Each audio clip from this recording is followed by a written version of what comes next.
at the all those detailed this Mr. R.V. Jadhav, the well-versed legal officer.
सरकार द्वारा मुहैया कराई। Next इसके आगे Next slide.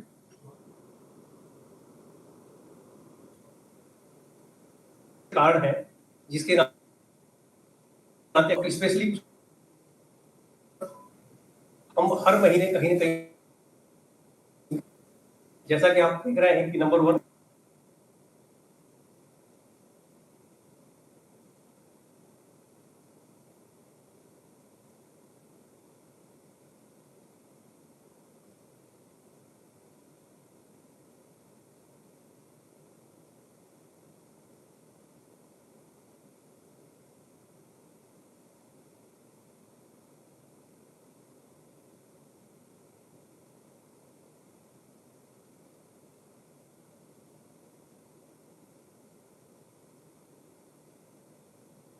घर में कभी कभी डिस्प्यूट भी होते हैं। अभी थोड़े दिन पहले मैंने लखनऊ में एक सेंटर को विजिट किया था। पिछली सरकार ने एक सेंटर बनाया है जहां पर एसिड अटैक सर्वाइवर्स को एक बहुत बड़ा, हम ये नहीं होटल तो नहीं कर सकते, लेकिन एक रेस्टोरेंट खोला गया जहां पर जितना भी काम करने वाली महिलाएं हैं वो सारी महिलाएं एसिड अटैक से पीड़ित हैं। और मैंने सबसे बात किया लगभग, तो सभी लोगों ने बताया कि या तो पति ईर्ष्यावश हमारे ऊपर एसिड अटैक किया, या जिस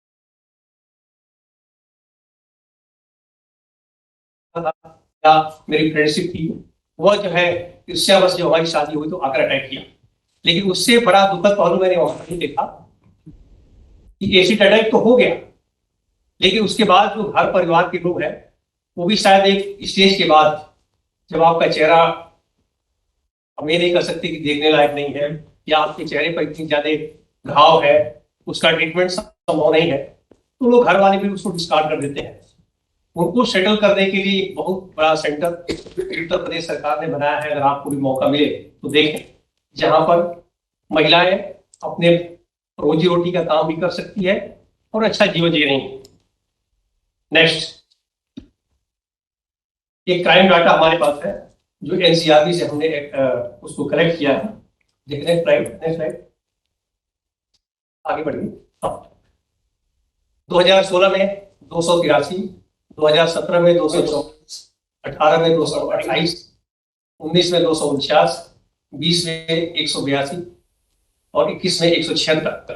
लगभग मोर और लेस जो है डाटा जो है बहुत ज्यादा लगभग नहीं है, लेकिन ये एनसीआरबी के द्वारा कंपाइल किया हुआ डाटा जो ये दिखाता है कि एवरेज लगभग कितनी केसेज होती है। Next,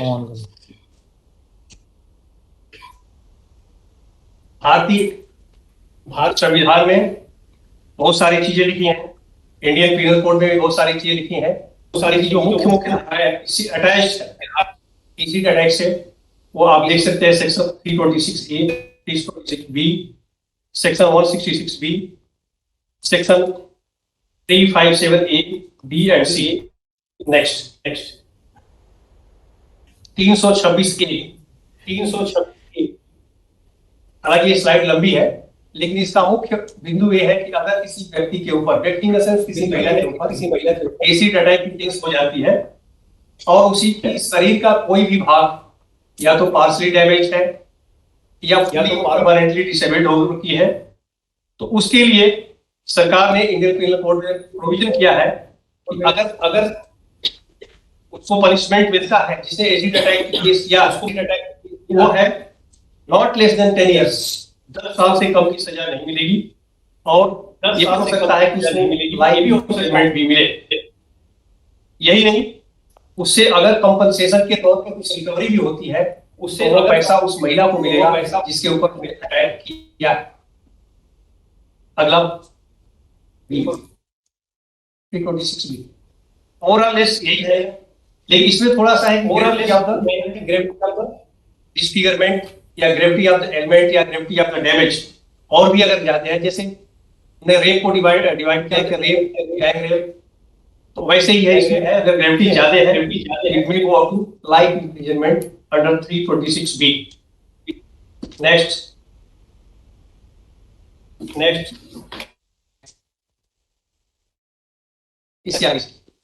almost same 166B। सबसे बड़ी बात यह है कि जब किसी को एसिड अटैक की केस होती है तो हम उसको लेकर के हॉस्पिटल रख सकते हैं। जैसे हमने देखा है पहले भी और आज भी है, जब एक्सीडेंट की केस होती है तो हॉस्पिटल जाते भी हैं, तो हॉस्पिटल उसको पेशेंट को लेने से मना करता है। इन द सेम फैशन अगर एसिड अटैक की केस होती है तो अगर आप लेकर के हॉस्पिटल पहुंचते हैं तो हॉस्पिटल वाला हर शब्द बोलता है भाई पहले पुलिस को बुलाइए और फिर उसके बाद से हम ट्रीटमेंट शुरू करेंगे। या उसको भी लगता है कि मान लीजिए गरीब का बच्चा है, गरीब की बच्ची है, in that position she will not be able to pay the money.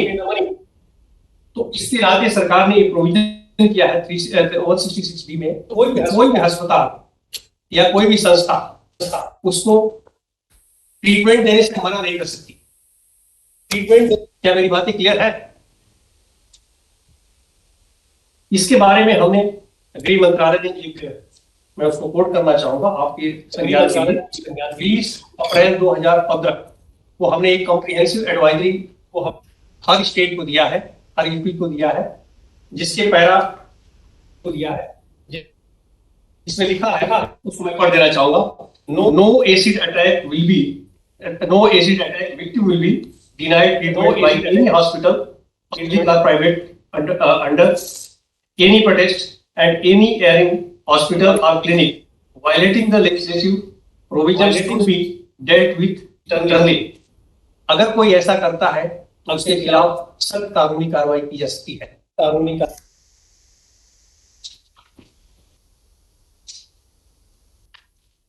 आप हम सभी लोगों ने सुना था कि 2012 में एक बहुत बड़ा कांड दिल्ली में हुआ था। नेक्स्ट आगे बढ़ाइए। दिल्ली में हुआ, इसकी शुरुआत वहीं से होती है, निर्भया कांड के बाद निर्भया वर्मा कमेटी बनी और उसके बाद से तमाम चीजों को देखते हुए अगर कोई व्यक्ति विक्टिम है, not only we are talking about the acid attack, किसी भी प्रकार का विक्टिम है तो क्या उसको कॉम्पनसेट किया जा सकता है? उस समय शायद ये लाइट में आया, ऐसा कोई प्रोविजन नहीं है कि आपको डायरेक्ट हम कोई कॉम्पनसेशन दे दें, प्रोविजन नहीं है कि आपको। सो सब्सिक्वेंटली सेंट्रल गवर्नमेंट ने एक प्रावधान रखा, सेंट्रल विक्टिम कॉम्पनसेशन स्कीम। उसमें भी एक मुद्दा ये खड़ा हुआ कि सेंट्रल विक्टिम कॉम्पनसेशन स्कीम है तो क्या है, तो कैसे स्टार्ट होगी, उसको लेते हुए और 2015-16 में केंद्र सरकार ने एक प्रोविजन बनाया और गृह मंत्रालय भारत सरकार ने 200 करोड़ रुपए सेंट्रल विक्टिम कॉम्पनसेशन स्कीम के तहत सारे स्टेट्स को as per their population, as per their need, हमने सारे स्टेट्स को एक बार कहते हैं कि किसी भी चीज को स्टार्ट करने की कि आप स्टार्ट कीजिए, we are paying you this much, because every state they have also their own scheme. ऐसा नहीं कि हमारी सिर्फ एक स्कीम चल रही है, states they have got their own scheme also. So इसका थीम यही है 357A का कि हमने 200 करोड़ रुपया सारी स्टेट्स को 2016 में सारी दो किस्तों में दी and still we are asking for UC from them कि आपने यूटिलाइज कितना किया, क्या नहीं किया, वो किस्तों में उसका चल रहा है। बट उसका पर्पज यही था कि वो पैसा स्टेट को मिले, बट स्टेट जो अपने पैसे के सपोर्ट से ये स्कीम को आगे लागू करे। एक बहुत बड़ा मुद्दा है जो सेंट्रल विक्टिम कॉम्पनसेशन स्कीम के तहत तमाम नेगेटिव है कि किस सिचुएशन में कितना मिलेगा, that quantum has to be decided, आगे से जो डिस्ट्रिक्ट लेवल अथॉरिटी होती है, स्टेट लेवल अथॉरिटी होती है, प्लस वहां की डिस्ट्रिक्ट मजिस्ट्रेट के द्वारा एक बोर्ड का गठन किया जाता है और जिसके आधार पर यह पेमेंट दी जाती है। आगे चलते जाइए, जो मैंने बोला है लगभग बड़ी बात है।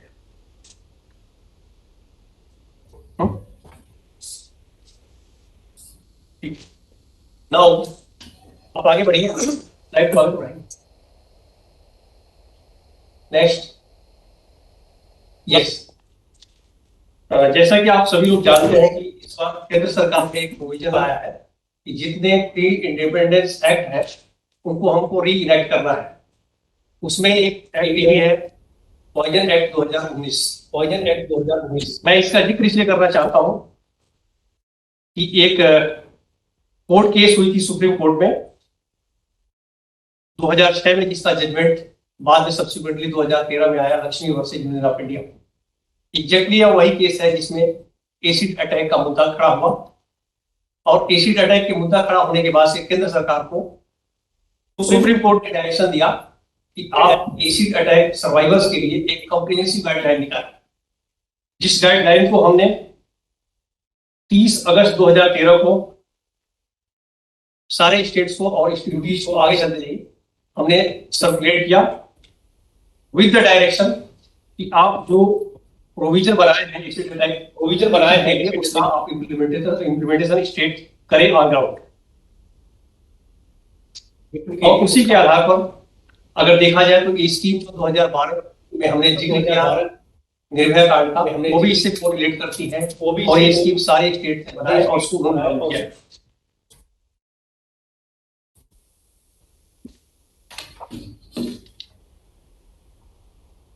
जो सेंट्रल विक्टिम स्कीम की बात करें 200 करोड़ रुपए की, क्योंकि इसमें इतना वेरिएशन था कि बहुत सारे स्टेट, जैसे मान लीजिए हमारी सारी स्टेट एक लाख केस हुई, तो मध्य प्रदेश की सरकार ने 3 लाख दिया, यहाँ की सरकार ने 5 लाख दिया। तो then this variation started हिसाब हिसाब नहीं मिला उत्तर मिल गया। Again another case Supreme Court related with this Nipun Saxena versus union of India, जिसका जजमेंट आया है 2018 में, और जिसमें कोर्ट ने बहुत सख्त आदेश देते हुए कहा कि किसी भी स्कीम को आप जो बनाने जा रहे हैं उसको ग्राउंड पर एसेस करें, और हर स्टेट उतना ही पैसा देगा जितना इस स्कीम में फाइनलाइज हो।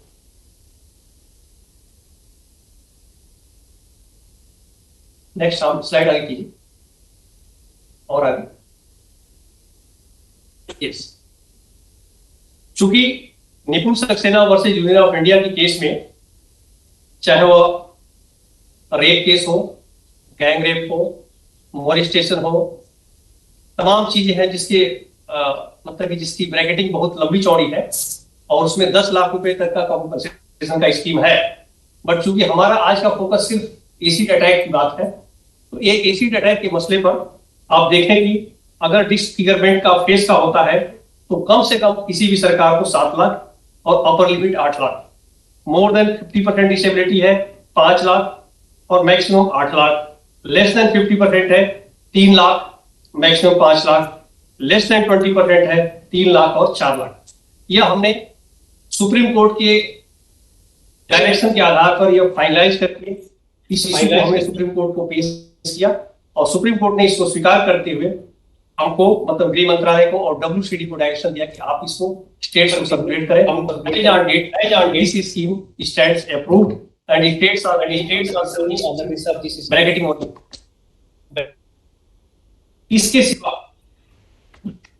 आगे इसके सिवा 2016 में प्राइम मिनिस्टर रिलीफ फंड के तहत 2016 में एक स्कीम और प्रधानमंत्री जी ने स्कीम लॉन्च किया कि जो भी स्टेट में किसी भी व्यक्ति को एसिड अटैक की केस होती है कि जो उसमें हम जो कंपनसेशन पहले दे रहे हैं, चाहे वो सेंटर के द्वारा दिया हुआ पैसा है स्टेट का, उसमें 1 लाख रुपए एडिशनल पेमेंट करता है।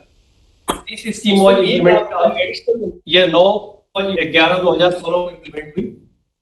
हालांकि बाद में जब पुरानी केसेज आने लगी तो पहले तो यमो ने बोला कि हम इस डेट के पहले वाले केस को नहीं देंगे, बट हमने काफी विगोरसली इसको परस्यू किया कि साहब उसका क्या गुनाह है जिसके ऊपर अटैक 2016 से पहले का हुआ है, they are equally entitled for that. तो एक आध जगह कोर्ट से भी हमें सपोर्ट मिला पंजाब से, जहां उन्होंने भी कोर्ट ने भी कहा कि इररिस्पेक्टिव ऑफ डेट इसके लिए कोई डेट नहीं है। तो now we are make everybody whoever is, चाहे वो 2009 की केस चाहे वो 2017 की केस हो, वो कट ऑफ डेट हमने निकाल दिया। ये तो रही हमारी स्कीमें या तो हमारे प्रावधान है जिसके तहत एक एसिड अटैक सर्वाइवर को हम दे रहे हैं। उसके सिवा अगर देखा जाए तो कुछ चीजें ऐसी हैं जैसे गृह मंत्रालय ने इमरजेंसी रिस्पांस सिस्टम आप सभी लोग सुने होंगे 112 जो है, it is operational in every मतलब all states and units. Next women help desk, एक नई स्कीम है 2021 में हमने स्टार्ट किया है। अपने देश में जितने भी थाने हैं, हर थाने महिला सुरक्षा को ध्यान में रखते हुए विमेन हेल्प डेस्क की स्थापना की जा रही है। हालांकि this scheme was support to be over by this sorry, लेकिन कुछ कार्ड बस हम पैसा स्टेट्स को नहीं दे पाए। तब भी इसका प्रोविजन ये है कि हम हर एक पुलिस थाने को 1 लाख रुपया दे रहे हैं। 1 लाख रुपए देने के बाद पुलिस थाने का दायित्व है कि वो एक अलग से उसी थाने में एक प्रोविजन बनाए, एक जैसे 4 कुर्सियां हो गई, एक मेज हो गया, एक बैठने के लिए वुमेन ऑफिसर के लिए जगह हो गई, और वहां महिला जो भी डिस्ट्रेस में है, चाहे वो एसिड अटैक की है, किसी भी प्रकार की है, उसको काउंसलिंग करना है, उसको मोटिवेट करना, सेटलमेंट करना है, रिलेशन के लिए क्या बातें हैं, that will be projected there. तो एज ऑन डेट 13,557 जो है वुमेन हेल्प बन चुके हैं, जिसमें सबसे खुशी की बात यह है कि आप देखिए कि 12,482 ऐसे वुमेन हेल्प हैं, they are headed by women only. और हमने इंश्योर भी किया है कि ऐसा इंश्योर भी किया नहीं है वुमेन हेल्प डेस्क में male batch women help desk that compliance states are also giving, तो दैट कंप्लायंस। इसके सिवा हमारे पास और एक स्कीम है एंटी ह्यूमन ट्रैफिकिंग, एएचटीयू, आप लोगों ने सुना होगा। और मेनली जो है ये बॉर्डर एरिया में है, जहां से लड़कियों को और ट्रैफिकिंग करके जो है ले जाया जाता है, स्पेशली कोलकाता, बॉम्बे, जहां हब बना हुआ है विदेश ले जाने का, जिसमें इवन बॉर्डर गार्डिंग फोर्सेज का भी हम सपोर्ट ले रहे हैं। और एज ऑन डेट जो वनरेबल पॉइंट्स है, स्पेशली नेपाल एंड बंगाल, तो हम नियर अबाउट जो है आज की तारीख में 788 एएचटीयू की भी स्थापना कर चुके हैं, जो कि एक बहुत फ्रूटफुल रिजल्ट दे रहा है। आपने भी सुना होगा जो शेख वगैरह लेकर जाते थे लड़कियों को, चाहे वो बॉम्बे से हो चाहे कोलकाता से, देयर आर 2 हब्स ओनली, तो that we are cross checking with the help of AHTU. मतलब एएचटीयू का काम सिर्फ इतना ही नहीं, बहुत लंबा चौड़ा काम है, बट दैट इज ऑल्सो, मतलब ये जो एएचटीयू जो हमारे लिए बनाना काफी हद तक फायदेमंद श्रेयस्कर है। वन स्टॉप सेंटर, आप सभी लोग जानते हैं वन स्टॉप सेंटर के बारे में। एज ऑन डेट हमारे पास लगभग 700 वन स्टॉप सेंटर बन चुके हैं, जहां पर हर प्रकार की, मतलब सिर्फ एक ही एसिड अटैक या एक ही मुद्दे से संबंधित बातों को महिला नहीं रख सकती है, बल्कि जितनी प्रकार की उसकी समस्याएं हैं, that may be the family issue also, she can come and talk, that can be resolved. So these are the effective steps, or you can say these are the measures which have been taken by Government of India, Ministry of Home Affairs, and बात करने के लिए तो और भी कुछ मुद्दे हैं, but I think these are the specific points जिसको हमने जो कवर किया है एसिड अटैक विक्टिम सर्वाइवर के बारे में। अगर कोई किसी का और पॉइंट हो तो हमसे बताएं, हम उसको क्लियर करना चाहिए। Thank you sir. मैं एसिड अटैक सर्वाइवर्स के पुनर्वास और उनके पुनर्जीवन के लिए काम करने वाली संस्था ब्रेव सोल फाउंडेशन के फाउंडर डायरेक्टर शाहीन मलिक जी को उनके प्रेजेंटेशन के लिए आमंत्रित करता हूँ। शाहीन मलिक जी खुद एक एसिड अटैक सर्वाइवर हैं और जो खुद एक ब्रेव सोल है। शाहीन जी का प्रस्तुतिकरण एसिड अटैक सर्वाइवर्स के पुनर्वास और उनके पुनर्जीवन विषय पर केंद्रित है। शाहीन जी।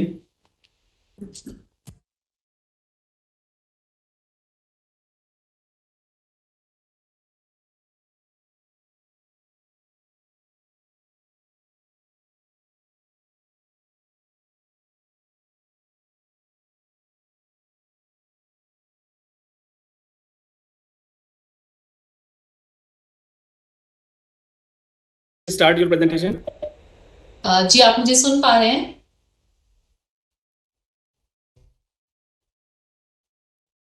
क्या आप मुझे सुन पा रहे हैं? हम लोग सुन पा रहे हैं। जी, तो मेरा नाम शाहीन है और जैसे मेरे बारे में बताया गया कि मेरे साथ एसिड अटैक हुआ था और साल 2009 में मेरे खुद के साथ एसिड अटैक हुआ था और तब से ही मैं एसिड अटैक सर्वाइवर्स के लिए काम करने में आगे बढ़ी हूँ। करीब 3-4 साल मेरे खुद के ऐसे रहे जिसमें कि मैं बहुत ज़्यादा स्ट्रगल के थे वो, क्योंकि अगर किसी लड़की के साथ एसिड अटैक होता है तो वो फिजिकली और मेंटली बहुत ज़्यादा पेन में चली जाती है और इतना पेन होता है, साथ साथ उसकी फैमिली भी उसके साथ उसी स्ट्रगल में जूझने लगती है। तो उस लड़की का खुद का करियर, उसका चेहरा, उसकी ड्रीम्स, उसकी जो भी उसके करियर अपॉर्चुनिटीज हो सकती थी वो सब उससे छीन ली जाती हैं। और उसकी फैमिली की जो अर्निंग होती है, क्योंकि आपको अगर किसी के साथ एसिड अटैक हुआ है तो हर टाइम उसके साथ रहना, उसे हॉस्पिटल ले जाना, उसकी देखभाल करनी, तो आपको उसकी फैमिली भी मतलब वो सारे स्ट्रगल में उसके साथ रहती है। तो जो अर्निंग मेंबर होता है वहां से उसकी भी वेट जाती है और ये लड़की तो खुद डिपेंडेंट होके रह जाती है। तो एक लड़की जो इंडिपेंडेंट हो सकती थी, अपना ख्याल खुद रख सकती थी, अच्छा कमा सकती थी, वो अब डिपेंडेंट हो जाती है अपनी फैमिली के ऊपर। तो और इसका जो इलाज है वो बहुत ज्यादा महंगा होता है, करीब लाखों रुपए सर्जरीज में लग जाते हैं। एक सर्जरी की कॉस्ट अगर हम बात करें 2-3 लाख रुपए होती है। तो अगर हम वहां बात करें कि हमें कॉम्पनसेशन मिलता है 3 लाख रुपया, तो 3 लाख रुपया कभी भी इनफ नहीं रह पाता, जो as per Lakshmi versus union of India के अंदर कहा गया था कि 3 लाख रुपया मिलना चाहिए सर्वाइवर्स को एसिड अटैक के, तो वो 3 लाख रुपए तो एक सर्जरी में निकल जाता है। फिर उसके बाद एक और जजमेंट आया, परिवर्तन वर्सेस यूनियन ऑफ इंडिया, 2015 में ये जजमेंट पास हुआ। इसमें ये कहा गया कि अगर मतलब 3 लाख तो मिनिमम है देना, तो वहां पर ठीक है, लेकिन अभी भी कई स्कीम्स हैं जो वो 3 लाख को मैक्सिमम की तरह यूज करती हैं और वो 3 लाख ही देती हैं। हालांकि अगर हम दिल्ली की बात करें तो यहाँ पर निपुण सक्सेना के बाद अब पॉलिसी बदल गई है, कॉम्पनसेशन इनहांस करके मिलता है। लेकिन इसमें भी अगर हम देखें तो कुछ प्रॉब्लम्स हमारे सामने ये आती हैं कि निपुण सक्सेना की स्कीम में कहा गया है कि कंबाइंड कॉम्पनसेशन, यानी कि अगर आप एसिड अटैक के विक्टिम हो और साथ में आपकी अलग अलग इंजरीज हुई हैं, कि आपका कोई लिम्ब खराब हो गया है, आपकी ग्रीवियस इंजरी है, आपको 20% से ज्यादा इंजरी हुई है, तो आपको अलग अलग कैटेगरीज में कॉम्पनसेशन मिलेगा और वो कंबाइंड कॉम्पनसेशन आपको मिलना चाहिए। तो अभी भी हमने देखा है कि वो पॉलिसीज आ गई हैं, लेकिन कॉम्पनसेशन इनहैंस होके नहीं मिल रहा। सिर्फ एक कैटेगरी के अंदर कॉम्पनसेशन मिलता है जिसमें डिसफिगरमेंट ऑफ फेस है 7 to 8 लाख रुपीज, जबकि अगर हम ये कैटेगरीज को इंक्लूड करें तो कॉम्पनसेशन 20 लाख से भी ज्यादा बन जाता है। वो अभी इंप्लीमेंट ठीक से नहीं हो रहा है। तो दूसरा मैं ये कहती हूँ कि एसिड अटैक सर्वाइवर्स का rehabilitation is the most difficult task जो कि किसी के लिए भी पड़ता है, क्योंकि ये क्राइम ऐसा है कि ये आपके चेहरे पर दिखता है। अगर आप मैं नहीं कहूंगी कि कोई दूसरे क्राइम जो है वो कम है जो लड़कियों के साथ होते हैं, लेकिन फिर भी अगर हम बात करें कंपैरेटिवली दूसरे ऑफेंसेस की, तो वो चेहरे पर नहीं दिखते हैं। तो यहाँ पर क्योंकि आपके चेहरे पर ये दिखता है तो लोग आपको पहचान लेते हैं कि आप एक एसिड अटैक विक्टिम हैं। तो अब आप सुबह को जब रोज उठते हैं तो वो चेहरा आपको याद दिलाता है कि आपके साथ एसिड अटैक हुआ था। तो यहाँ पर मेंटल और फिजिकल दोनों ही ट्रॉमा बहुत ज्यादा हो जाते हैं, जिसके लिए मुझे लगता है कई बार साइकोलॉजिकल थेरेपीज लॉन्ग टर्म में चलनी चाहिए, जो कि फैसिलिटी मिलनी चाहिए। और मेडिकल ट्रीटमेंट तो मुझे लगता है कि हर पॉलिसी में होना चाहिए कि सारा मेडिकल ट्रीटमेंट है वो गवर्नमेंट बेयर करेगी। लेकिन अभी हम देखते हैं कि हरियाणा पंजाब में ये पॉलिसी है कि वहां पर अगर कोई भी एसिड अटैक सर्वाइवर किसी प्राइवेट हॉस्पिटल में ट्रीटमेंट ले रहा है तो उनको कंप्लीट रियम्बर्समेंट मिलेगा या डायरेक्टली जो है स्टेट हॉस्पिटल को कॉस्ट देगी। तो लेकिन दिल्ली में अभी ऐसा कुछ नहीं है जो होना चाहिए, क्योंकि लाखों की सर्जरी होती है और एक लोअर क्लास और लोअर मिडिल क्लास फैमिली के लिए वो कॉस्ट बेयर करना बहुत मुश्किल हो जाता है। क्योंकि कॉम्पनसेशन का अमाउंट अगर हमें 3 लाख, सपोज 5 लाख भी मिल गया, 8 लाख भी मिल गया, पर वो तो मेरी 2-3 सर्जरी में खत्म हो गया ना, मेरी तो 20-25 सर्जरी होंगी। क्योंकि अगर हम बात करें एसिड अटैक सर्वाइवर्स की तो 20 सर्जरी 30 सर्जरी ये चलती है और कभी कभी आपका ट्रीटमेंट लाइफ लॉन्ग चलता है। जैसे कि अगर मैं खुद की बात करूं, मेरी अब तक 25 सर्जरी हो चुकी है और मेरी लेफ्ट आई जिसमें कि मेरा विजन बच गया था फॉर्चुनेटली, उसका ट्रीटमेंट पूरा जिंदगी चलेगा। तो वो मेरी कॉस्ट जो है, मेरा तो पूरी जिंदगी भर का खर्चा हो गया ना ये। तो इसके लिए तो मुझे कुछ ऐसा सपोर्ट मिलना चाहिए। तो कंप्लीटली जो ट्रीटमेंट की जिम्मेदारी है वो गवर्नमेंट को लेनी चाहिए। अभी हम ऐसा कर रहे हैं कि हमारी संस्था है जैसे ब्रेव सोल्स फाउंडेशन या कुछ और संस्थाएं हैं, वो ट्रीटमेंट स्पॉन्सर कर देती हैं, पर हमें भी दिक्कत पड़ती है क्योंकि हमें फंड्स की जरूरत होती है। तो वहां पर हम 3 लाख 5 लाख ऐसे ऐसे करके हम सर्वाइवर्स की सर्जरी कराते हैं, पर ये सारी जिम्मेदारी बनती है गवर्नमेंट की, जो गवर्नमेंट को ये लेना चाहिए अपने ऊपर। दूसरा अगर मैं बात करूं कि तो मैंने फिजिकल इंजरीज की बात करी कि फिजिकल इंजरीज आप कितनी भी सर्जरीज करा लो, पर डॉक्टर का कहना फिर भी ये होता है कि आपका जो चेहरा था वो कभी आपको वो चेहरा वापस नहीं कर सकते। वो सिर्फ कोशिश करते हैं कि आपकी अपीयरेंस को बेटर कर सकें, कि सोसाइटी में आपको एक्सेप्टेंस मिल सके। तो ये होता है डॉक्टर्स का। डॉक्टर्स अपनी कोशिश कर रहे हैं और एसिड अटैक सर्वाइवर्स ऐसा नहीं है कि सिर्फ बैठ गए हैं, वो कुछ कर नहीं रहे हैं, वो पूरी कोशिश कर रहे हैं, वो खड़ा होना चाहते हैं, सिर्फ उनको सपोर्ट की जरूरत है कि वो आगे बढ़ना चाहते हैं। तो वो सर्जरीज कराना चाहते हैं, हर सर्जरीज में इंप्रूवमेंट आती है। और अगर हम बात करें कि वो गवर्नमेंट हॉस्पिटल में सर्जरीज क्यों नहीं करा सकते, तो मेरे पास इसका भी आंसर है कि अगर हम बात करें national burn hospital Safdarjung hospital की, वहां पर इतने ज्यादा पेशेंट हैं कि बेड्स नहीं मिलते हैं और वहां पर 90% बर्न पेशेंट आ जाता है। तो पहले वहां पर उसको देखेंगे। जो एसिड अटैक सर्वाइवर्स हैं उनका बर्न परसेंटेज ज्यादा नहीं होता, बट वो वाइटल पार्ट्स पर होता है, वो टारगेट जो है वो चेहरा होता है। तो अगर चेहरे पर आपके एसिड आया है तो आपकी डिफॉर्मिटीज हो जाएंगी, आपके स्कार रिविजन सर्जरीज होंगी, जो सिर्फ चेहरे की सर्जरी कराने में 20-25 सर्जरी लग जाती हैं। और दूसरे गवर्नमेंट हॉस्पिटल्स की बात करूं तो वहां पर वेल इक्विप्ड टेक्नोलॉजीज नहीं है। लेजर ट्रीटमेंट होता है, कॉस्मेटिक ट्रीटमेंट होता है, जिससे आपकी अपीयरेंस और बेटर हो सकती है, जो कि हमें गवर्नमेंट हॉस्पिटल में फैसिलिटी नहीं मिलती। और दूसरा कि हमारे गवर्नमेंट हॉस्पिटल्स में हमें बहुत लंबा प्रोसीजर बना दिया जाता है कि आप अगर हम आज जाएं तो हमारी सर्जरी शायद 6 महीने बाद होगी। वो अपीयरेंस बेटर करने के लिए भी इतना कोशिश नहीं करते हैं। उनका रहता है कि लाइफ सेविंग सर्जरीज कर दी हैं और उनके पास क्राउड इतना है या फिर मैं कहूंगी कि रिसोर्सेज नहीं है, तो वो नहीं करते हैं। प्राइवेट हॉस्पिटल्स में हमें वो सर्जरीज मिल जाती हैं, हमें अच्छा ट्रीटमेंट मिलता है, लेकिन फिर वहीं पर बात आ जाती है कि कॉस्ट कौन बेयर करेगा उसकी। वो कॉस्ट तो हमारी 20-30 लाख रुपए होगी, जो हमारी कॉम्पनसेशन से भी पूरी नहीं होती है। तो वो हमें सपोर्ट चाहिए। और अब मैं अगर बात करूं कि कॉम्पनसेशन और ट्रीटमेंट का पैसा, ये दोनों चीजें कंप्लीटली अलग हैं। क्योंकि कॉम्पनसेशन आपको मिल रहा है जो ट्रॉमा आपने फेस किया, जो ट्रॉमा आपके ऊपर चल रहा है और जिंदगी भर चलेगा, क्योंकि आपसे आपकी आइडेंटिटी छीन ली गई है, तो ये आपका पूरी जिंदगी आपके साथ रहेगा। तो कॉम्पनसेशन उसके लिए है और ट्रीटमेंट है जो आपके डैमेजेस हुए हैं उनसे रिकवरी के लिए। तो ये दोनों चीजें अलग हैं, जिसको बहुत सारे लोग एक मिला देते हैं कि अगर कॉम्पनसेशन मिल गया है तो वो ट्रीटमेंट में, पर वो ट्रीटमेंट में क्यों लगा है? वो कॉम्पनसेशन तो जो दुख उसने सहा उसके लिए है, जो उसे जिंदगी भर सहना है। तो ये रही ट्रीटमेंट की बात। अभी अगर हम बात करें साइकोलॉजिकल थेरेपी की, तो जहां पर हमें फिजिकल डैमेजेस जो है उसके ट्रीटमेंट के लिए स्ट्रगल करना पड़ रहा है, तो साइकोलॉजिकल थेरेपी तो मतलब हम एक उस चीज के लिए इलाज कर रहे हैं जो दिखती नहीं है। तो मेंटल हेल्थ का सपोर्ट मिलना भी बहुत ज्यादा जरूरी है, क्योंकि एसिड अटैक आपकी आइडेंटिटी छीन लेता है, आपको डिसेबिलिटी दे जाता है, लाइफ लॉन्ग स्कार्स दे जाता है, आपकी करियर अपॉर्चुनिटीज छीन लेता है, आपकी स्टडी रुक जाती है। तो ऐसी बहुत सारी चीजें होती हैं जो छीन ली जाती हैं। तो अब फर्क क्या है डिसेबिलिटी होने में?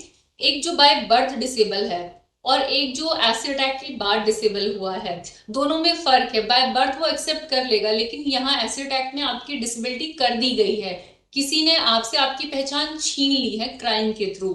तो इसमें मेंटल हेल्थ का सपोर्ट मिलना बहुत ज्यादा जरूरी है रिहैबिलिटेशन के लिए। फिर तीसरा मैं कहूंगी कि इस तरह के स्किल डेवलपमेंट, उनकी स्किल्स डेवलप करने की कोशिश करनी चाहिए। उनकी जो स्टडी छूट गई है दोबारा से उसको पढ़ाने के लिए मोटिवेशन की जरूरत है, उनको पढ़ाया जाए, लिखाया जाए। और उस सब के बाद भी सबसे बड़ी फिर जो प्रॉब्लम फेस करनी पड़ती है वो फेस करनी पड़ती है कि डिसेबिलिटी होने के बाद, आपका चेहरा डिफॉर्मेशन होने के बाद आपको एम्प्लॉयमेंट अपॉर्चुनिटीज नहीं मिलती। और क्योंकि अब मेरे अंदर तो उतनी भी काबिलियत नहीं रही जितनी मेरे जितनी एक पढ़ी लिखी लड़की में, क्योंकि मेरी एजुकेशन बीच में रुक गई, तो मैं उतनी ज्यादा एजुकेटेड भी नहीं रह गई। अब अगर मेरे पास कोई ज्यादा स्किल्स भी नहीं है, मेरा चेहरा भी ठीक नहीं है, तो मुझे अब नौकरी कौन देगा? तो मुझे लगता है कि जो भी स्किल्स की बात करते हैं, ट्रेनिंग की बात करते हैं, उनको एक साथ में सोचना चाहिए कि एम्प्लॉयमेंट अपॉर्चुनिटीज भी उनको मिलनी चाहिए। तो वो हम कोशिश करते हैं ब्रेव सोल्स के थ्रू कि हमने किसी होटल से टाई अप कर लिया या इंडिविजुअल लोगों से रिक्वेस्ट करके कुछ कुछ सर्वाइवर्स को प्लेस कराया, पर ये रिस्पॉन्सिबिलिटी भी गवर्नमेंट की बनती है। क्योंकि कहीं ना कहीं अगर हम बात करें तो आपके साथ ये क्राइम हुआ और आपके साथ ये हादसा हुआ, तो ये जो फेलियर रहा वो गवर्नमेंट का रहा कि वो आपको प्रोटेक्ट नहीं कर पाया। तो ये सारी जो प्रॉब्लम्स हैं, जो आज मैं जिन सब का सामना कर रही हूँ, वो इसलिए हुआ क्योंकि मैं सुरक्षित नहीं रह पाई, जो जिम्मेदारी बनती थी गवर्नमेंट की। तो मुझे लगता है कि ये रिहैबिलिटेशन में पूरा जो है वो गवर्नमेंट को पार्टिसिपेट करना चाहिए और ये सारी फैसिलिटीज देने की कोशिश करनी चाहिए। दूसरा, ज्यादा मुश्किल आती है उनके लिए जिनकी जो 100% ब्लाइंड हो गए हैं, वो देख नहीं पाते, तो वो पढ़ भी नहीं पाते, उनको एक एक कदम चलने के लिए किसी की जरूरत पड़ती है, तो वो खुद भी नहीं चल पाते हैं और दूसरा उनको कोई सहारा भी चाहिए, तो वो खर्चा भी कौन बेयर करेगा? तो रिहैबिलिटेशन हो सकता है, लेकिन इसके लिए एक फंड होना बहुत जरूरी है, और जिसमें कि वो A to Z सारी चीजें रिहैबिलिटेशन में सारी चीजें उसकी आए और वो कंप्लीटली रिहैबिलिटेट हो और हम उसे एक इंडिपेंडेंट इंसान की तरह देख सकें कि उसको अच्छा एम्प्लॉयमेंट, डिग्निफाइड एम्प्लॉयमेंट भी मिले। इस सब के बाद अगर हम बात करें कि ये रिहैबिलिटेशन की बात करें, हम अवेयरनेस प्रोग्राम्स होने चाहिए कि अब क्या होता है कि सोसाइटी हमें इस तरह से हमारे साथ बिहेव करती है कि उनकी आंखें हमें एहसास दिला देती हैं कि हम तुम में से नहीं है, हम अलग हैं, क्योंकि हम अलग दिखते हैं, पर है तो हम उसी सोसाइटी का हिस्सा। तो मुझे लगता है कि ट्रेनिंग एंड अवेयरनेस प्रोग्राम्स बहुत ज्यादा होने चाहिए ताकि सोसाइटी एक्सेप्ट कर सके और उनको अपने में ही मिला जुला देखें, क्योंकि मैं कल उसी सोसाइटी में से थी, आज मुझे अलग कर दिया गया क्योंकि मेरे साथ एसिड अटैक हो गया। तो एसिड अटैक में मैं कहूंगी कि सेल पर भी बहुत ज्यादा ध्यान देने की जरूरत है कि एसिड की, हालांकि सुप्रीम कोर्ट ने ये गाइडलाइंस दे दी हैं कि एसिड खुले तौर पर नहीं बिकेगा, लेकिन हम आज भी देखते हैं कि खुला एसिड बिक रहा है, और बिक रहा है तो एसिड फिक रहा है और टारगेट फेस होता है। तो बहुत सारी चीजें हैं इसमें जो मैं कहूंगी हमें करने की जरूरत है, और जितना हो सकता है कि हम सबको मिलकर और इम्पावर अपलिफ्ट करने की जरूरत है सर्वाइवर्स को। जो हम छोटी छोटी संस्थाएं तो करने की कोशिश कर रहे हैं, पर अगर बड़ा सपोर्ट मिल जाए, गवर्नमेंट का भी सपोर्ट मिल जाए, तो ये चीजें, ये स्ट्रगल हमारे लिए आसान हो जाएंगे। क्योंकि एसिड अटैक सर्वाइवर के लिए अगर जो चीजें हमारे लिए आसान होती है, नॉर्मल लोग के लिए आसान होती है, वो एसिड अटैक सर्वाइवर के लिए मुश्किलें होती हैं। उसके लिए मुश्किल होती है एक आम जिंदगी जीनी। तो हमें हमें उसके लिए कुछ खास नहीं करना, हमें उसको एक आम जिंदगी देनी है जो वो एसिड अटैक नहीं हुआ था उससे पहले भी वो जी रही थी, हमें उसको वही जिंदगी देनी है। तो उस सब में सबका सपोर्ट चाहिए। और अगर हम बात करें तो इसमें बेटरमेंट कैसे हो सकता है, मुझे लगता है कि पॉलिसीज हमारी बेटर होनी चाहिए। पॉलिसीज में ट्रीटमेंट का कंप्लीटली रिहैबिलिटेशन का पार्ट होना चाहिए, एम्प्लॉयमेंट अपॉर्चुनिटीज प्रोवाइड करनी चाहिए। जैसे कि हमने देखा है Delhi state legal Services authority ने कुछ इस तरह की पोस्ट क्रिएट करी लोअर डिविजनल क्लर्क की, जिसमें परमानेंट गवर्नमेंट एम्प्लॉयमेंट कुछ सर्वाइवर्स को दिया गया, और वो इस तरह की पोस्ट क्रिएट करते रहते हैं। पर ये अभी ज्यादा संख्या में होने की जरूरत है, क्योंकि सर्वाइवर्स अलग अलग स्टेट में हैं। तो ये मुझे लगता है कि अगर लाखों में सर्वाइवर नहीं है, सर्वाइवर की संख्या हजारों में होगी या कुछ लाख होगी, पर ऐसा नहीं है कि उनको एम्प्लॉयमेंट दिया नहीं जा सकता, उनका रिहैबिलिटेशन हो नहीं सकता। अगर गवर्नमेंट का हर डिपार्टमेंट कुछ 2-3 पोस्ट भी निकाल दे सर्वाइवर के लिए, तो सारे सर्वाइवर एम्प्लॉयड हो सकते हैं। अब इसमें मुश्किल क्या आती है कि इस तरह की पोस्ट नहीं है, सर्वाइवर्स को कहीं पर काम करना पड़ रहा है, तो वो डिग्निफाइड एम्प्लॉयमेंट नहीं, उनके साथ डिस्क्रिमिनेशन किया जाता है। अगर हम बात करें कि हमें सुप्रीम कोर्ट ने Lakshmi versus union of India में कह दिया था कि आपको फ्री ट्रीटमेंट मिलेगा, लेकिन वो फ्री ट्रीटमेंट देता कौन है? मतलब हालांकि कोर्ट का ऑर्डर है कि आपको कहीं भी जाओगे, कोई भी क्लिनिक हॉस्पिटल, आपको रिफ्यूज नहीं करना चाहिए, अगर करता है तो आप उसके अगेंस्ट एक्शन ले सकते हो। तो यहाँ पर दो बातें आती हैं। पहली बात तो वो कितने सर्वाइवर्स को उनके उनके राइट्स के बारे में पता है। मैं खुद अपनी बात करूं, मुझे पता है और मैं एक एक्टिविस्ट हूँ, पर मैं भी जब वो ऑर्डर लेके जाती हूँ हॉस्पिटल, तो हॉस्पिटल ने कई बार मेरी एंट्री बंद कर दी, क्योंकि उनको लगा था किसी फ्री के पेशेंट को लेके आ रही होगी ये। अब जहां फ्री का पेशेंट, मतलब जहां पर एक पेशेंट प्राइवेट हॉस्पिटल को 20 लाख रुपए का बिजनेस दे सकता है, वहां पर वो मेरा फ्री ट्रीटमेंट करेंगे, तो ये उनके लिए बहुत ही मैं कहूंगी अजीब बात हो जाती है। तो वो ट्रीटमेंट देना नहीं चाहते हैं, डिस्क्रिमिनेट किया जाता है वहां सर्वाइवर को। तो मुझे लगता है कि सारे ही हॉस्पिटल्स में इस तरह का नोटिफिकेशन जाना चाहिए कि आप अगर ट्रीटमेंट नहीं देंगे तो आपका हॉस्पिटल का लाइसेंस कैंसिल होगा। कुछ इस तरह का स्ट्रिक्ट स्टेप लेने की हमको जरूरत है कि सर्वाइवर्स को फ्री ट्रीटमेंट मिल सके। ये उनका राइट है, पर उनको उनके राइट के लिए ही लड़ना पड़ता है। अगर हम बात करें 3 लाख रुपए कॉम्पेंसेशन है, तो उसके लिए हमें रिप्रेजेंटेशन भेजनी पड़ती है। पहले तो ये ड्यूटी बनती है कि जहां पर ऑफेंस हुआ, पुलिस अथॉरिटी खुद विक्टिम को उसके राइट्स के बारे में बताए, फिर वो डीएलएसए को तुरंत इन्फॉर्म करे और उसे उसका कॉम्पनसेशन दिया जाए। लेकिन ऐसा कभी भी नहीं होता है। ये सारा प्रोसीजर विद इन 15 डेज हो जाना चाहिए। स्टार्टिंग का 1 लाख रुपया 15 दिन के अंदर मिल जाना चाहिए, बाकी विद इन 3 मंथ्स मिलना चाहिए, लेकिन नहीं मिलता है। आप कितने भी रिकॉर्ड निकाल कर देख सकते हैं एसिड अटैक सर्वाइवर्स के कि किसको ये कॉम्पनसेशन 1 महीने के अंदर मिल गया था। शाहीन जी, जी शाहीन जी मैं क्योंकि समय को देखते हुए कि आप अपने अगले 2 मिनट में अपने प्रेजेंटेशन को पूरा करें।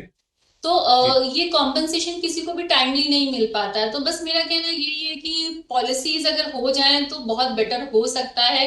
हालांकि हमारे पास फेवरेबल ऑर्डर्स हैं, वो इम्प्लीमेंट हो तो बहुत अच्छा हो सकता है। और सबको साथ मिलकर अपलिफ्टमेंट देने की जरूरत है, सर्वाइवर्स को, सोसाइटी को साथ आने की जरूरत है, ट्रेनिंग एंड अवेयरनेस प्रोग्राम्स होने की जरूरत है। तो ये सब चीजें होनी चाहिए। Thank you so much.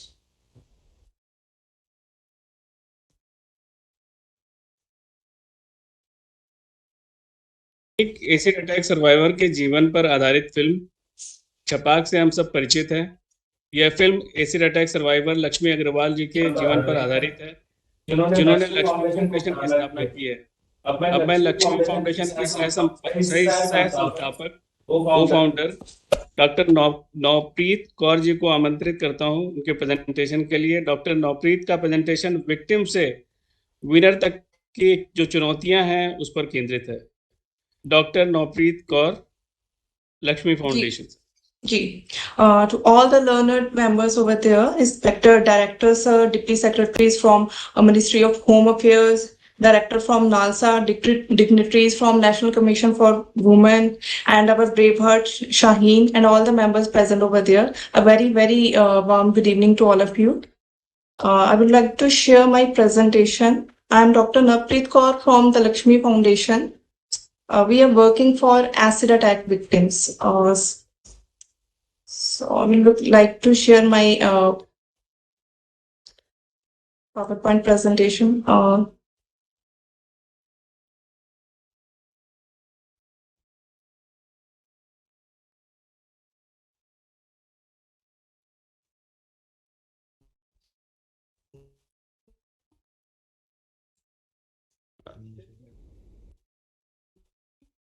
Is it visible, sir?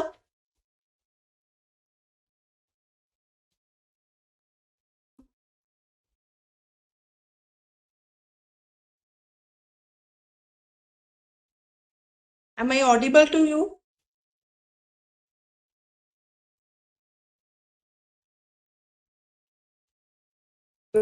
Yes, ma'am, start करिए। You are Yes. audible. And the presentation is visible? Yes. Okay. So there is a small warning because I have used some pictures of acid attack survivors throughout the country. So I will be discussing about Braveheart, a journey of acid attack survivor. Lakshmi Agarwal, जैसा कि sir ने बताया, जिनकी जिंदगी के ऊपर एक movie भी बनी है, जो एक विक्टिम थी, विक्टिम से सर्वाइवर बनी, विनर बनी, और अपने जैसे बहुत सारे ऐसे सर्वाइवर्स को विक्टिम से सर्वाइवर बनाया। आज बहुत ही खुशी हुई शाहीन जी को भी देख के, क्योंकि कहीं ना कहीं इन सब सर्वाइवर्स के पीछे एक चेहरा है लक्ष्मी अग्रवाल का।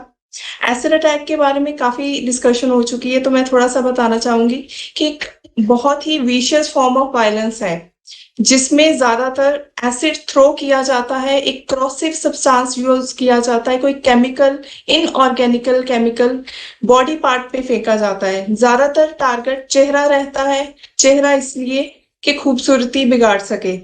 मेन इंटेंशन रहती है उसको डिसफिगर करना, मेम करना, टॉर्चर करना, डिस्ट्रॉय करना ब्यूटी को, क्योंकि हमारे देश में हमारी सोसाइटी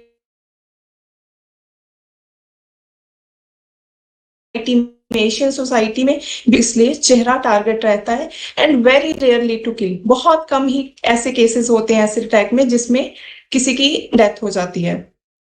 इसको मैं जेंडर बेस्ड वायलेंस समझती हूँ, क्योंकि हमारे देश में 70 से 80% महिलाएं एसिड अटैक विक्टिम्स रहती हैं। कारण उसका कहीं ना कहीं हमारी जो पैट्रियार्कल सोसाइटी है, हमारे कल्चर्स हैं, जिसकी वजह से मेल को कहीं ना कहीं ज्यादा इंपॉर्टेंस दी जाती है, फीमेल को इंफीरियर माना जाता है, और ये चीजें इतनी हद तक बढ़ जाती हैं कि बेटा पैदा होना उसको सब कुछ माना जाता है, और कभी कहीं ना कहीं ये कारण इतना बड़ा बन जाता है कि कुछ केसेस में एसिड अटैक तक कर दिया जाता है। ये आगरा का एक केस मैं शेयर करना चाहूंगी, जो गीता मोहर जी का केस है, जिसमें उन्हीं के हस्बैंड ने उनके अपनी वाइफ और अपनी बच्चियों पर एसिड फेंका, सिर्फ वांट ऑफ हिज सन की वजह से। सिर्फ यही कारण नहीं है महिलाओं पे एसिड अटैक होने के।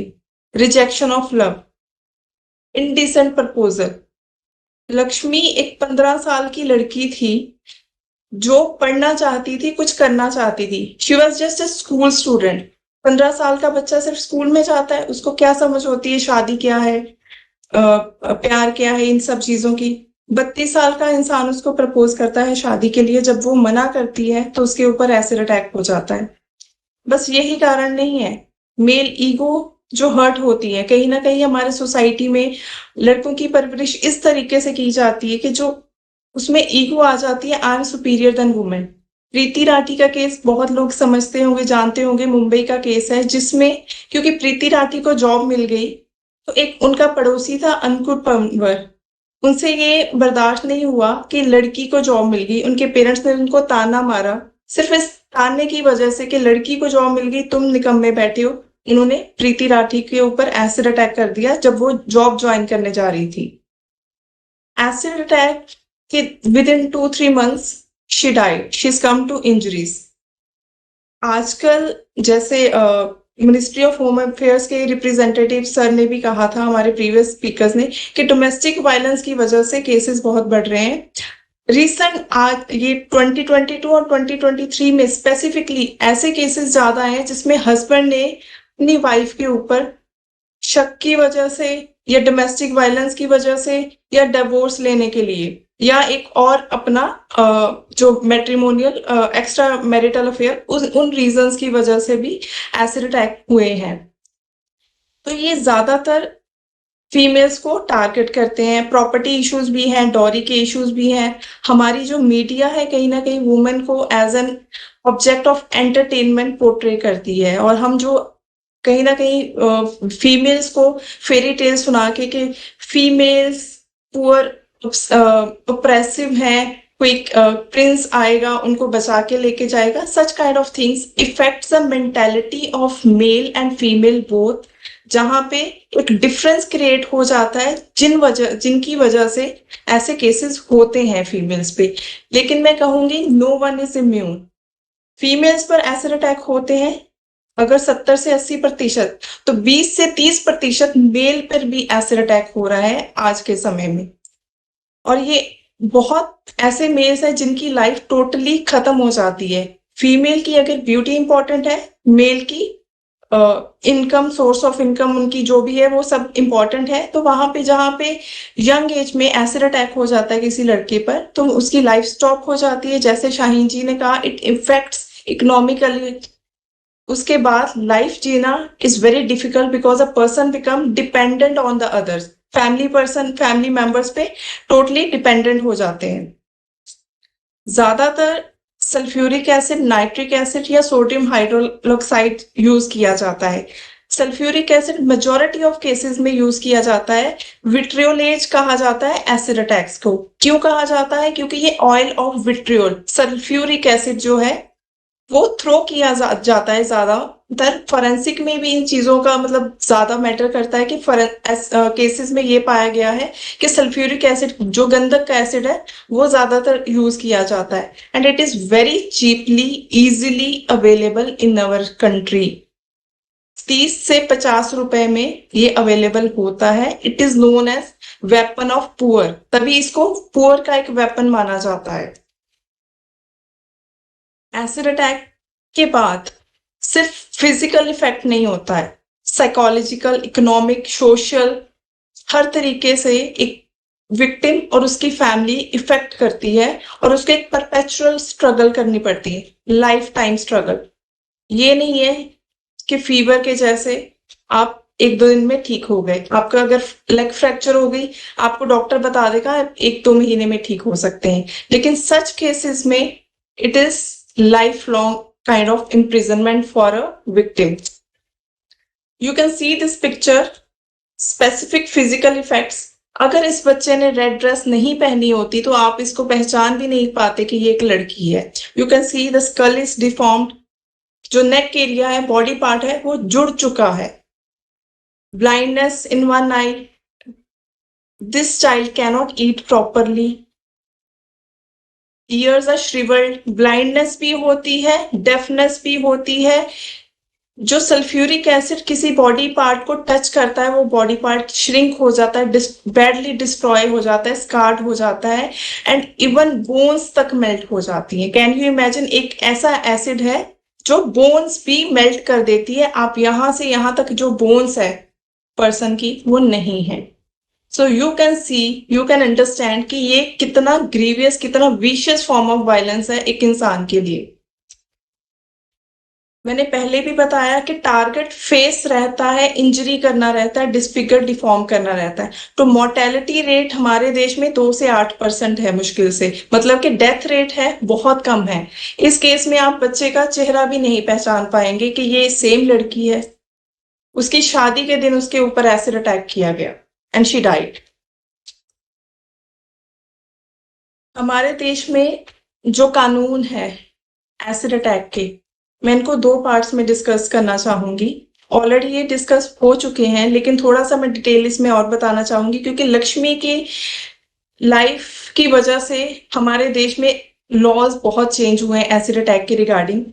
कॉन्स्टिट्यूशन में स्पेसिफिक प्रोविजंस नहीं है एसिड अटैक के रिगार्डिंग, लेकिन जब एक एसिड अटैक होता है तो right to life with dignity, right to health, right to move freely, right to job, ये सब राइट्स इनफ्रिंज होते हैं। कहीं ना कहीं हमारे फंडामेंटल राइट्स इनफ्रिंज होते हैं, तो कॉन्स्टिट्यूशन प्रोविजन इनडायरेक्टली इसमें कवर होती हैं। क्रिमिनल लॉ अमेंडमेंट एक्ट 2013 में अमेंड हुआ था, उसके बाद कुछ प्रोविजंस आई। लक्ष्मी का केस बहुत इंपॉर्टेंट है एंड पॉइजन एक्ट में अमेंडमेंट हुई थी। 2013 से पहले हर्ट या ग्रीवियस हर्ट के अंडर पनिशमेंट होती थी। कोई इंसान, सिंपल सी बात बताऊंगी, कोई इंसान गर्म पानी फेंक रहा है, गर्म चाय फेंक रहा है या सल्फ्यूरिक एसिड जिससे हड्डियां तक मेल्ट हो जाती हैं, तो पनिशमेंट वाज सेम, वही 3, 4, 5 साल और कंपनसेशन 5-10 हजार रुपए। किसी को फ्रैक्चर हो जाए सिंपल, तो तभी 5-10 हजार रुपए का खर्चा आ जाता है। तो हाउ कैन समवन इमेजिन कि एक एसिड अटैक विक्टिम 5-10 हजार में अपना खर्चा कर पाएगा, अपना ट्रीटमेंट करवा पाएगा, और जो पर्सन गर्म पानी फेंक रहा है या सल्फ्यूरिक एसिड, उसको सेम पनिशमेंट क्यों? तो इसमें लक्ष्मी का केस बहुत इंपॉर्टेंट है। लक्ष्मी जो एक, मैं मानती हूँ, एक रे ऑफ होप है एसिड अटैक सर्वाइवर्स के लिए। उनके ऊपर 2005 में एसिड अटैक हुआ। 2005 में जब वो 15 साल की थी, 15 साल का बच्चा, वो ये नहीं समझ पाता है कि मैं आगे करियर क्या चूज करूं। पेरेंट्स पे डिपेंड होता है या टीचर्स पे डिपेंडेंट होता है कि मैं medical, non medical, arts choose करूं, क्या करूं। वो शादी का डिसीजन कैसे ले सकता है। लेकिन इस ब्रेव हार्ट ने 2006 में पब्लिक इंटरेस्ट लिटिगेशन की, PIL की, सुप्रीम कोर्ट में, और उसने 4 चीजों पे फोकस किया मेनली। चेंज इन लॉ, क्योंकि पनिशमेंट कम थी। इंडियन पिनल कोड में एसिड अटैक के रिगार्डिंग कोई भी स्पेसिफिक प्रोविजन नहीं थी। NCRB में सेपरेट डेटा रिकॉर्ड नहीं होता था एसिड अटैक का। हर्ट, ग्रीवियस हर्ट के अंडर ही कवर कर दिया जाता था। She asked for enhanced compensation, क्योंकि कंपनसेशन की जरूरत है विक्टिम को, and it is duty of the government to provide compensation. She asked for the free treatment of acid attack victims, and also she said acid बिकता नहीं तो फिकता नहीं, so she demanded to stop the sale of acid.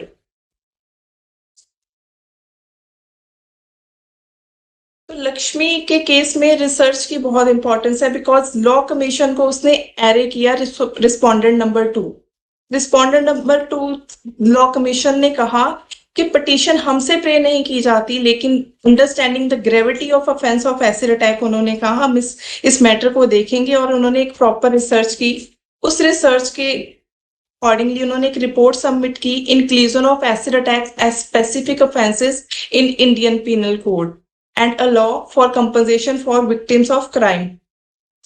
इसके accordingly जो bill pass हुआ, उसके बाद लॉ कमीशन ने स्पेसिफिकली कहा था कि इंडियन पिनल कोड में अमेंडमेंट की जाए, नए सेक्शन इंक्लूड किए जाए, और जो इंसिडेंट है NCRB में सेपरेटली रिकॉर्ड किया जाए।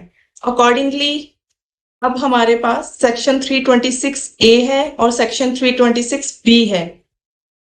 326A में अगर कोई पर्सन एसिड थ्रो करता है, कोई भी क्रॉसिव सब्सटेंस, कोई भी inorganic acid with the intention, ये 2 चीजें हो गई, तो पनिशमेंट कम से कम 10 साल होगी और लाइफ इम्प्रिजनमेंट तक हो सकती है।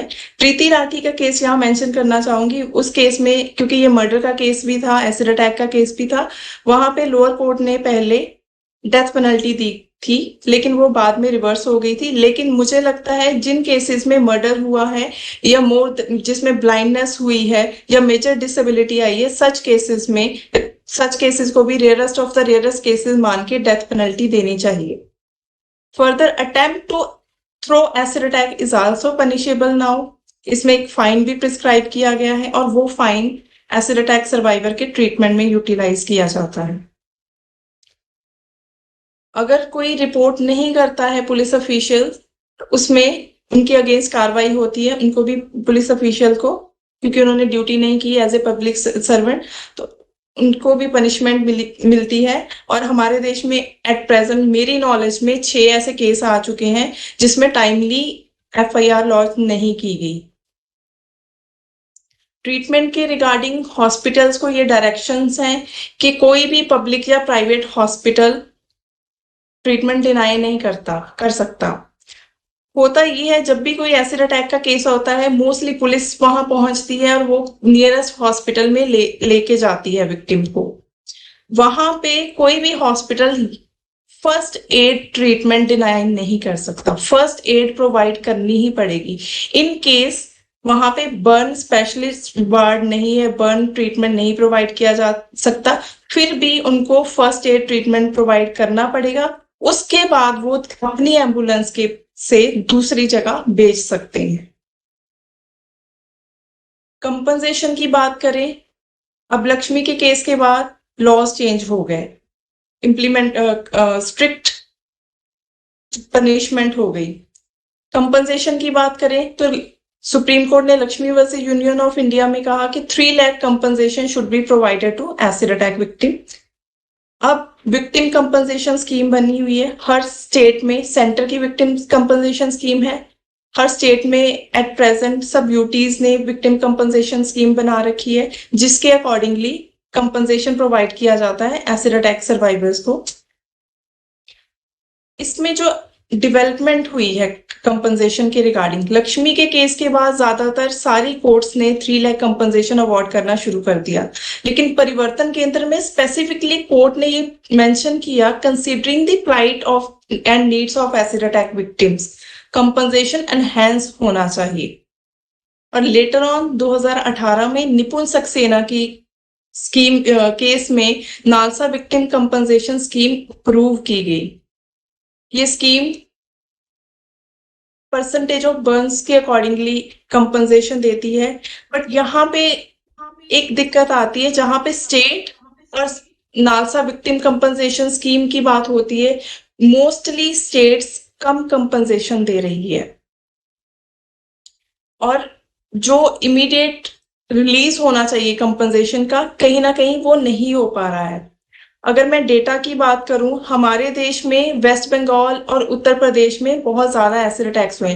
अगर पूरे 50% जो केसेस हैं हमारे देश में, वो वेस्ट बंगाल और उत्तर प्रदेश कवर करता है। एक जो अच्छी चीज है उत्तर प्रदेश में, जिसमें हाईएस्ट नंबर ऑफ केसेस है, वहां पे legal Services authority is working very well. पिछले 1-1.5 साल में जितने भी इमीडिएटली जो भी एसिड अटैक हुए हैं, उसमें इमीडिएट रिलीज ऑफ फंड्स हुए हैं। और उस स्टेट की एग्जांपल हम बाकी स्टेट्स को देते हैं, तो बाकी स्टेट्स भी उस चीज को फॉलो कर रही है। लेकिन एक जो बहुत ही इंपॉर्टेंट प्रोविजन है जो हमेशा अवॉइड कर दी जाती है, NALSA legal services to victim of acid attack scheme 2016, इसमें एक पॉइंट है। Yes sir. Director NALSA ji sir, इसके बारे में बात करेंगे। जी सर, जी। बस मैं ये एक पॉइंट बताना चाहूंगी। आप यस, आपका जी। कुछ अलग पॉइंट है तो प्लीज शेयर कर दीजिए उसको। Yes yes, this is not regarding the compensation. ये अलग स्कीम है, NALSA legal services to victim of acid attack. 2 schemes है, कंपनसेशन की स्कीम अलग है और ये स्कीम अलग है। इसके अकॉर्डिंगली एक प्रोविजन है इनके एक्शन प्लान में कि regular the पीएलवीज and panel lawyers जो अपॉइंट करते हैं, जैसे ही कोई एसिड अटैक होता है तो एक पैरालीगल वॉलंटियर और पैनल लॉयर को अपॉइंट किया जाता है एसिड अटैक विक्टिम और उसकी फैमिली के साथ। They shall be in regular touch with the victim of acid attacks.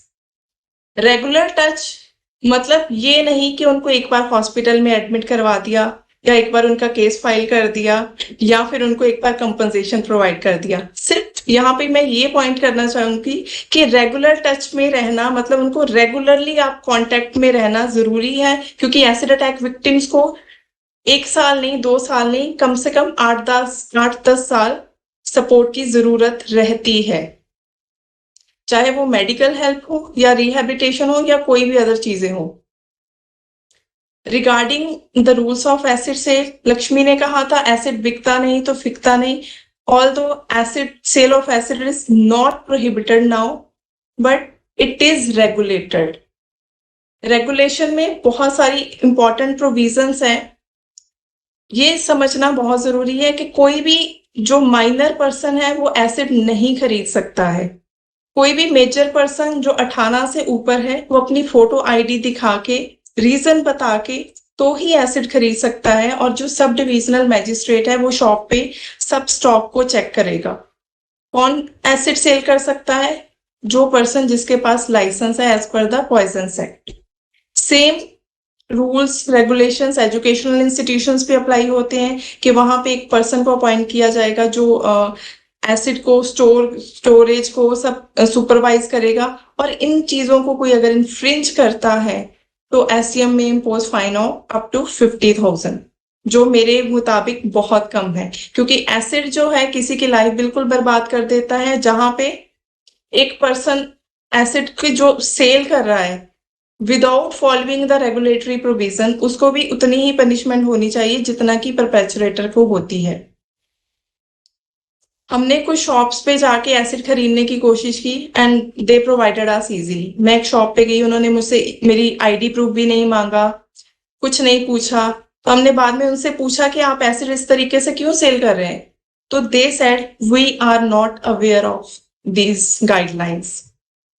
तो कहीं ना कहीं हमें जो ये गाइडलाइंस है ग्राउंड लेवल तक पहुंचाने की बहुत जरूरी है, स्पेशली जो छोटी शॉप्स हैं या जो मार्केट में बाइक्स पे एसिड सेल करते हैं या साइकिल पे एसिड सेल करते हैं। पॉइजन्स एक्ट इन प्रोविजंस के अकॉर्डिंगली अमेंड हो चुका है। ये हमारा कहीं ना कहीं विक्टिम्स का डेटा है, जो मैं कभी भी नहीं कहूंगी कि एनसीआरबी का डेटा बिल्कुल एक्यूरेट होता है।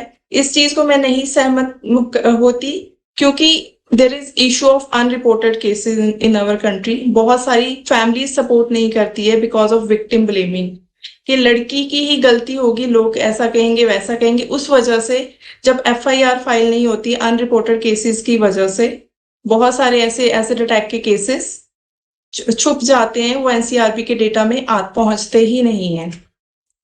2020 और 2021 में हम ज्यादातर लॉकडाउन में थे, फिर भी जहां पे हमें राशन या दवाइयां थोड़ी मुश्किल से मिल रही थी, वहां पर एसिड अटैक्स हो रहे थे। तो कहीं ना कहीं हमें लगता है कि हमें अपनी जो लॉज पॉलिसीज जो बना रखी हैं उनको स्ट्रिक्टली इम्प्लीमेंट करने की जरूरत है और अवेयरनेस करने की जरूरत है।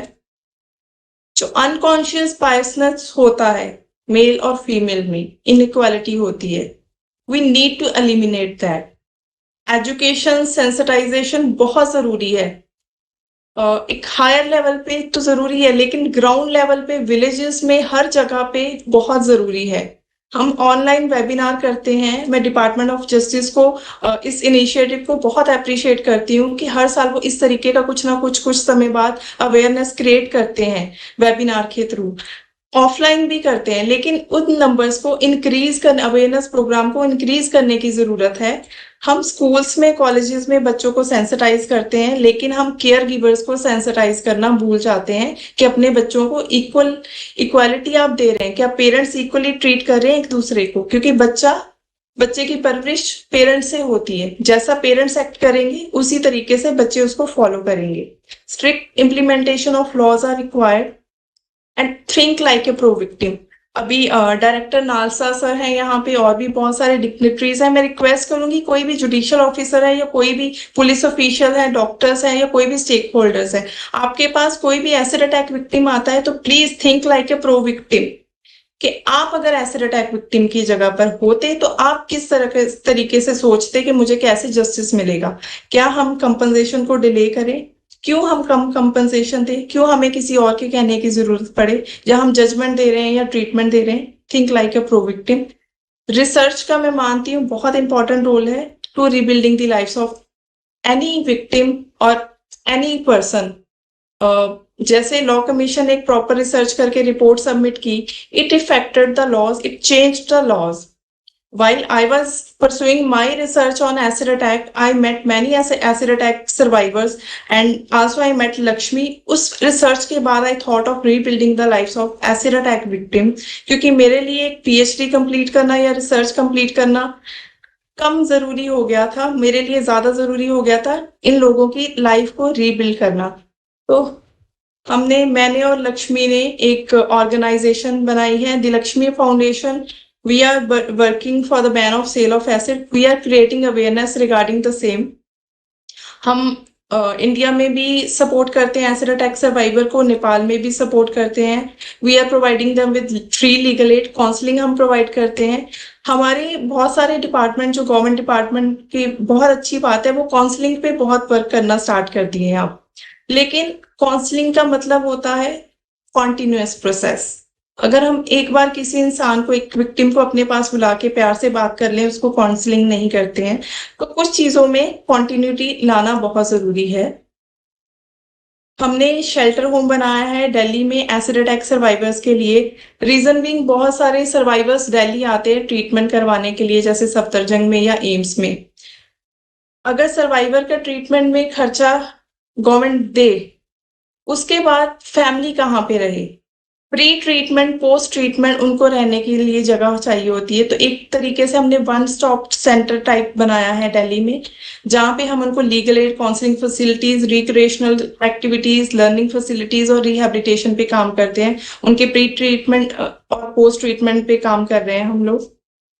उनके स्किल डेवलपमेंट के लिए हमने मिट्टी हैंडप्रिंट्स करके एक प्रोजेक्ट स्टार्ट किया है। हमने आत्मनिर्भर भारत को चुना है, जिसमें हम एसिड अटैक सर्वाइवर को पेंटिंग, टेलरिंग, मिट्टी के प्रोडक्ट्स बनाना, बर्तन बनाना, बहुत सारे स्किल डेवलपमेंट चीजें सिखाते हैं। और उसके बाद हम एग्जीबिशन लगाते हैं, जिसकी जो भी आउटकम आती है, जो भी पैसा आता है, हम एसिड अटैक विक्टिम्स को देते हैं, सो दैट वो इकोनॉमिकली इंडिपेंडेंट हो पाए। We believe in diversity and inclusion. ये हमारा brave heart survivor acid attack victim Prince है, जो गुजरात से है। हम जैसे अमेजोन, इंडिगो, हमने बहुत लोगों को डाइवर्सिटी एंड इंक्लूजन की इंपॉर्टेंस बताते हुए इन सर्वाइवर्स को जॉब प्रोवाइड करने के लिए कहा था। And this is one of the example. हमारे सर्वाइवर्स बहुत जगह पे काम कर रहे हैं, and I really appreciate Punjab Legal Services Authority, जिन्होंने एसिड अटैक सर्वाइवर्स को as a paralegal volunteer job दी है। And I really appreciate Delhi Legal Services Authority, जो उनको गवर्नमेंट जॉब दे के परमानेंट गवर्नमेंट जॉब दे रहे हैं, और they are really working great. That is all about what I wanted to share. इसके अलावा ये कुछ लिटरेचर है, अगर आप देखना चाहें तो। बस यही मैसेज देना चाहूंगी, बहुत इंपॉर्टेंट है। We need to think like humans, male female, जो एक डिफरेंस है, जो जेंडर्स में एक डिफरेंस है, उस चीज को खत्म करके हमें एक अच्छी सोसाइटी बनानी है। और ये गवर्नमेंट की जिम्मेदारी है कि एसिड अटैक सर्वाइवर्स को सपोर्ट करे। और हम समझते हैं एज ए स्टेक होल्डर कि हमारी भी जिम्मेदारी है। हम चाहेंगे हम हमेशा गवर्नमेंट के साथ मिलकर काम करें, और बाकी भी जितने भी एसिड अटैक सर्वाइवर हैं, कभी उनको जरूरत पड़े हम उनको सपोर्ट करेंगे। एंड गवर्नमेंट और अच्छी पॉलिसीज लेकर आए, इसके लिए we will always help through our research and all our knowledge. Thank you so much, thank you for inviting me. Thank you doctor Navpreet Kaur, आपके प्रेजेंटेशन के लिए। राष्ट्रीय विधिक सेवा प्राधिकरण, सॉरी,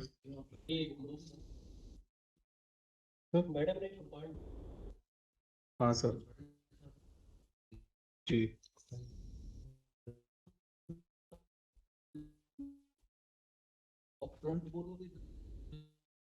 सर शुरुआत में थोड़ा सा डिले हो गया। जी जी जी जी, ठीक सर, ठीक सर, ठीक सर।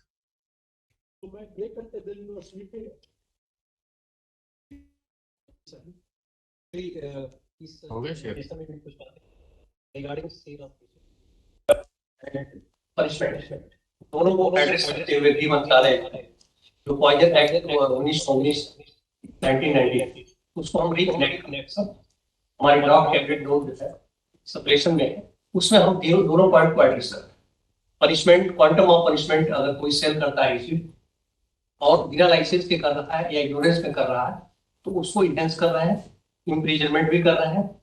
और दूसरी बात यह है कि जैसा कि मैडम ने बताया अभी प्रेजेंटेशन करते हैं, जो बिंदु आपने नोट किए वो आप बोल सकते हैं।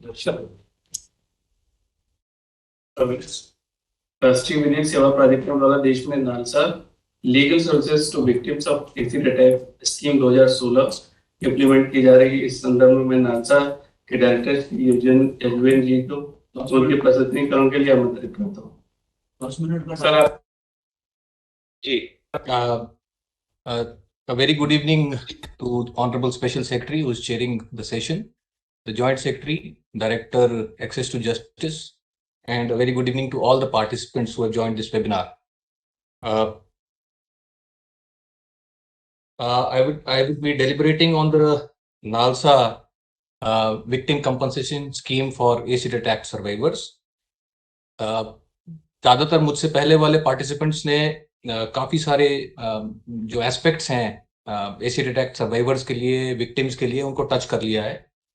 इसलिए मैं जहाँ पे मुझे लगेगा कि डुप्लिसिटी हो रही है या जो चीज़ रेपिटेटिव हो रही है उसको थोड़ा सा जल्दी कर लूँगा। तो एसिड अटैक्स का जो सोशो लीगल कंटेक्स्ट है वो हम ये देख सकते हैं कि वैसे तो एसिड अटैक जो है वो जेंडर स्पेसिफिक नहीं है, वो महिला के ऊपर भी फेंका जा सकता है, वो पुरुष के ऊपर भी फेंका जा सकता है। इसकी जो हिस्ट्री है एसिड अटैक की, अगर हम थोड़ा सा पीछे ट्रेस करें तो जनरली जब ये इंडस्ट्रियलाइजेशन हुआ और मेटलर्जी का जब टाइम आया तो एसिड्स सोसाइटी में खूब सारे डेवलप किए और 1879 में फ्रांस में रिपोर्ट किए गए कुछ विट्रियल अटैक्स, कुछ एसिड्स फेंके गए जो ये रिपोर्टिंग में सबसे पहले जाता है। उसके बाद 1915 में एक ऐसा एपिसोड हुआ था जो जर्मनी में एक प्रिंस थे लियोपोल्ड, उनके ऊपर उनकी मिस्ट्रेस ने एक एसिड अटैक किया था। वो भी 1915 साल में पाया गया कि ऐसा कुछ क्राइम हुआ है जो उस टाइम एक नई चीजें आ रही थी। लेकिन जैसे जैसे वेस्टर्नाइजेशन और इंडस्ट्रियलाइजेशन बढ़ता गया, एसिड्स जो हैं वो मार्केट में फ्रीली अवेलेबल होने लग गए और ये एक सस्ता सा एक ऐसी चीज है जिससे आप एक आदमी के जीवन को, महिला के जीवन को पूर्ण रूप से साइकोलॉजिकली और फिजिकली आप उसको डिस्ट्रॉय कर सकते हैं। तो इसमें साइकोलॉजिकल ट्रॉमा इन्वॉल्व है, पेन है, डिसफिगरमेंट है, ग्रीवियस इंजरीज हैं और ये धीरे धीरे हमने पाया कि ये बढ़ती चली गई।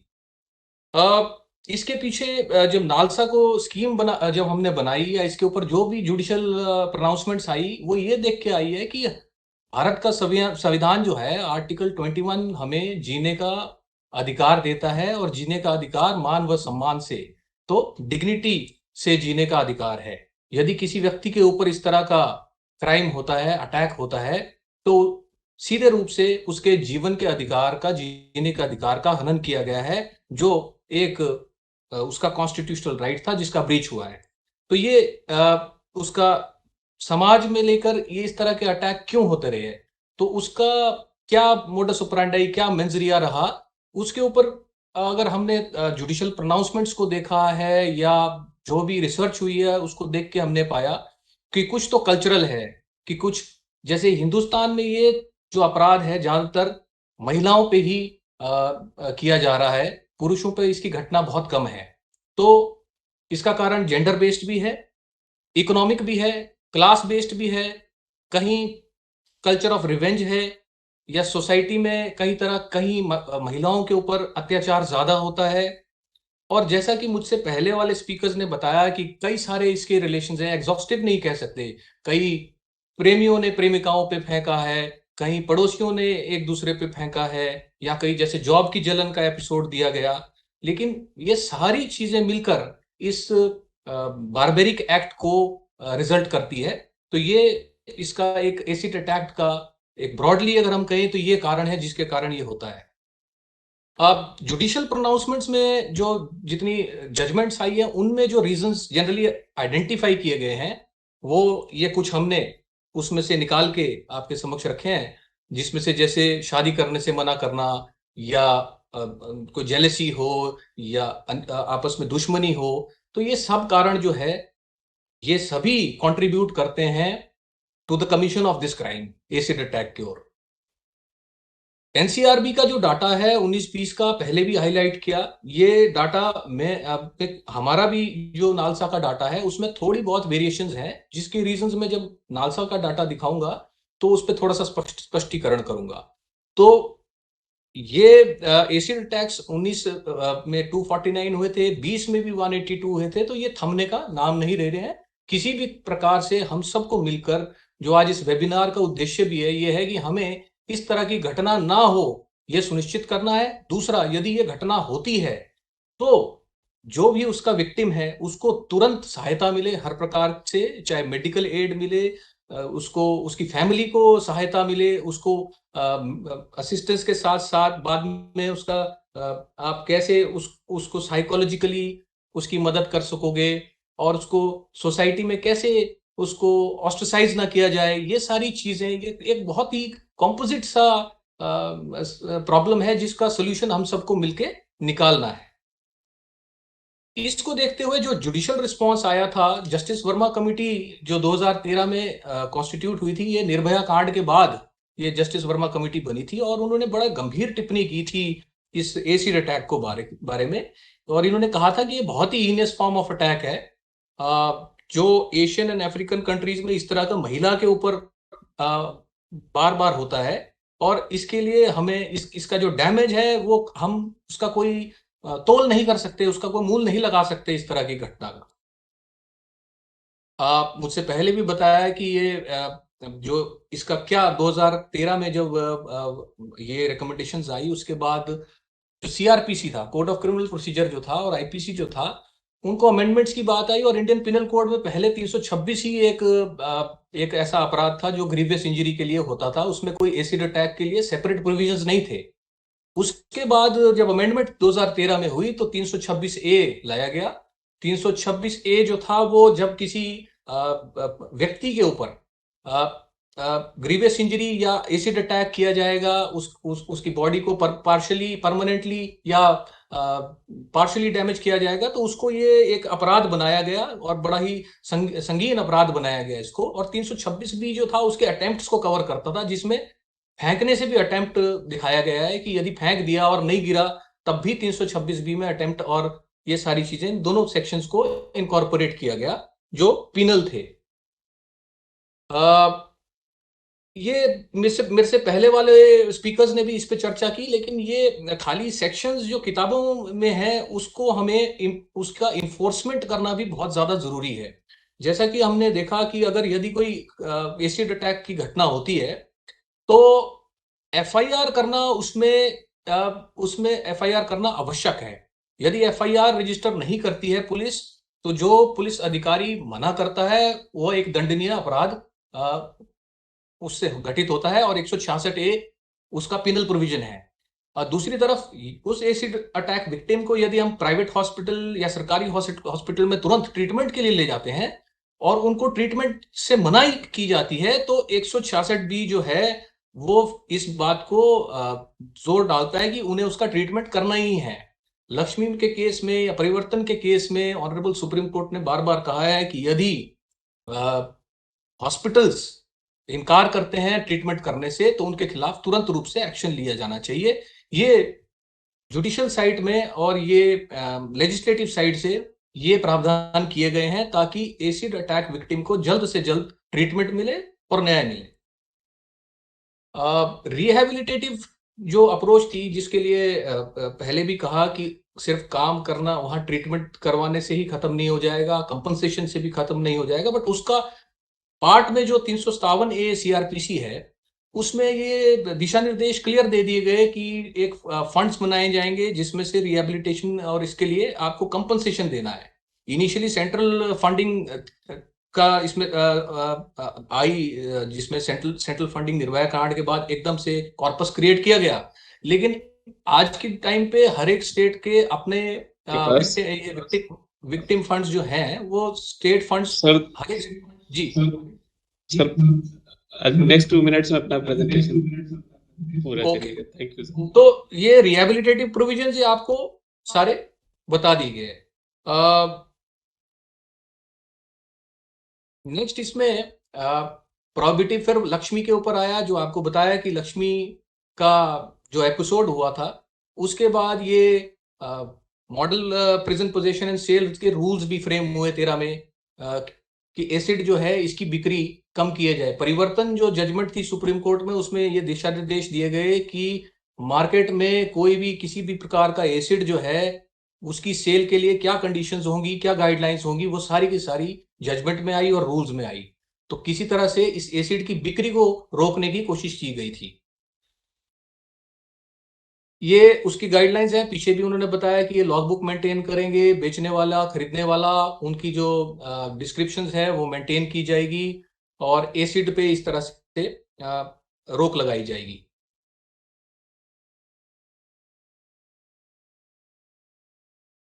कंपनसेशन की बात करें तो इनिशियली लक्ष्मी के केस में 3 लाख रुपए का कंपनसेशन हुआ था, लेकिन बाद में परिवर्तन के केस में कहा था कि ये मिनिमम कंपनसेशन होगा 3 लाख का। तो किसी भी तरह के एसिड अटैक विक्टिम का जो मिनिमम कंपनसेशन है वो 3 लाख है और मैक्सिमम कंपनसेशन स्टेट फंड्स ने अपने अपने तय किए हुए हैं। निपुण सक्सेना की जजमेंट ने आके उसको फर्दर क्लेरिफाई किया और उसमें डिस्फिगरमेंट वगैरह के लिए ज्यादा कंपनसेशन दिया गया, जो मेरे से पहले भी आपको बताया गया। ये कंपनसेशन के ऊपर जो आ गया है मैं इसको नहीं डेल्व करता हूं क्योंकि थोड़ा सा मेरा फोकस स्कीम के ऊपर रहेगा कि स्कीम के ऊपर ये नालसा का डाटा है पिछले साल का, ये जो मैंने एनसीआरबी के डाटा से ये ज्यादा है। इसका कारण ये हो सकता है कि कई बार क्या होता है कि एसिड अटैक विक्टिम जो है उसके ऊपर जब अटैक होता है तो इनिशियली ग्रीवियस इंजरी की तरह से वो रिपोर्ट होता है, लेकिन समटाइम्स वो आदमी उसकी मृत्यु हो जाती है और वो मर्डर केस रजिस्टर हो जाता है। कुछ जो डिस्क्रिपेंसीज है एक वहां से आ जाती है और कुछ नॉन रिपोर्टिंग से आती है। तो ये जो अमाउंट डिसबर्स्ड है नालसा का जो है 21 में 35 करोड़ से अब मात्रा में कंपनसेशन दिया गया और 2022 में 40 करोड़ से ऊपर दिया गया। वाइंड अप करिएगा। तो ये है जो स्कीम की जो हमारी बनाने की बैकग्राउंड थी। देखिए जो ऑब्जेक्टिव था जब ये विक्टिम कंपनसेशन स्कीम बनी, इसका ऑब्जेक्टिव ये था कि एक तो सारे तालुका तक जो है इसकी अवेयरनेस प्रोग्राम किए जाए, हर एक लीगल एड एजेंसी को जो लीगल सर्विसेज इंस्टीट्यूशंस हैं उनको इससे जोड़ा जाए ताकि जो एसिड अटैक का विक्टिम है उसको न्याय देने के लिए सबके सब सजग हो जाएं। जो भी डिलेज आती थी इसमें पीएलबीज को एक्टिवेट किया गया। हर एक लीगल सर्विस क्लिनिक्स में पीएलबीज पर्टिकुलरली एसिड अटैक के लिए बिठाए गए हैं।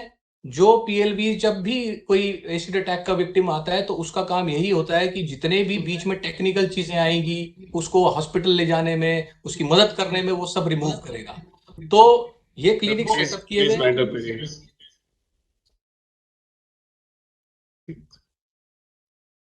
तो ये जो है लीगल सर्विसेज क्लिनिक्स खोली गई है जो आज की डेट में 40,000 से ऊपर नालसा मॉनिटर कर रही है। गवर्नमेंट के साथ साल साल रेगुलरली कोऑर्डिनेट कर रही है और जैसा मेरे से पहले स्पीकर ने कहा कि यूपी में बहुत बढ़िया परफॉर्मेंस हुई और पंजाब में बहुत बड़ी परफॉर्मेंस हुई है, कोऑर्डिनेशन के साथ ही हुई है। इसका अवेयरनेस मटेरियल हम समय समय पर डिसमिनेट करते रहते हैं और ट्रेनिंग प्रोग्राम्स जो है वो जुडिशियल अकेडमीज में राष्ट्र भर में इसकी जजेस को भी हम ट्रेनिंग दे रहे हैं जो ताकि कंपनसेशन के डिस्पर्समेंट में डिले ना हो। जैसा कि हमने जितना भी आपने कहा कि कंपनसेशन में डिले है, हर स्टेट को हमारी तरफ से हम मॉनिटर करते हैं कि कंपनसेशन समय समय पर इस पे दिया जाए और सारी लीगल सर्विस इंस्टीट्यूशंस इसको लेके सेंसिटाइज की जाए। तो ये मोर और लेस मैंने अपना लीगल सर्विसेज जो हमारी नालसा की स्कीम है जो धरातल पे बहुत ही कामयाब हुई है और हम चाह रहे हैं कि आगे भी इस पे काम किया जाए और ये उद्देश्य हम सबका है कि ये इस तरह की घटनाएं समाज में ना हो, ये बर्दाश्त भी नहीं कर सकते हैं। तो मैं इसी के साथ अपना कंक्लूड करता हूँ। धन्यवाद। Thank you sir. पिछले कुछ सालों में स्टॉकिंग पीछा करना एक गंभीर सामाजिक कानूनी समस्या के रूप में उभरा है।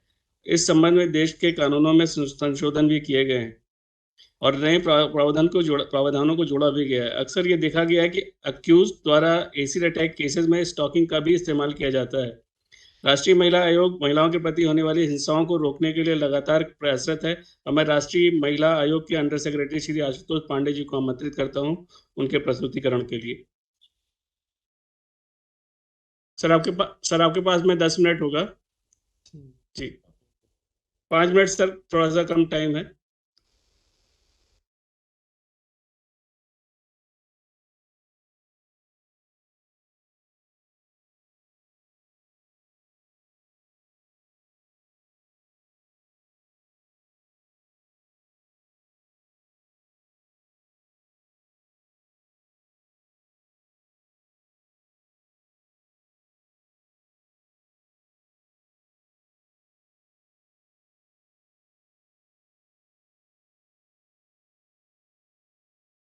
आशुतोष जी आपकी आवाज नहीं आ रही है।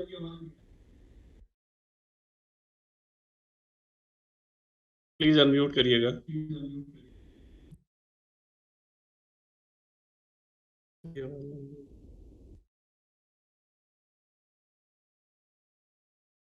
सर आप बोलिए।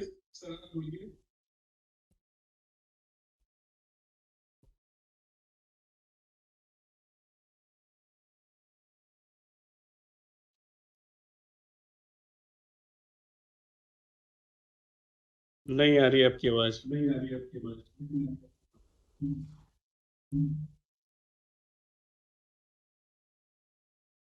Am I audible?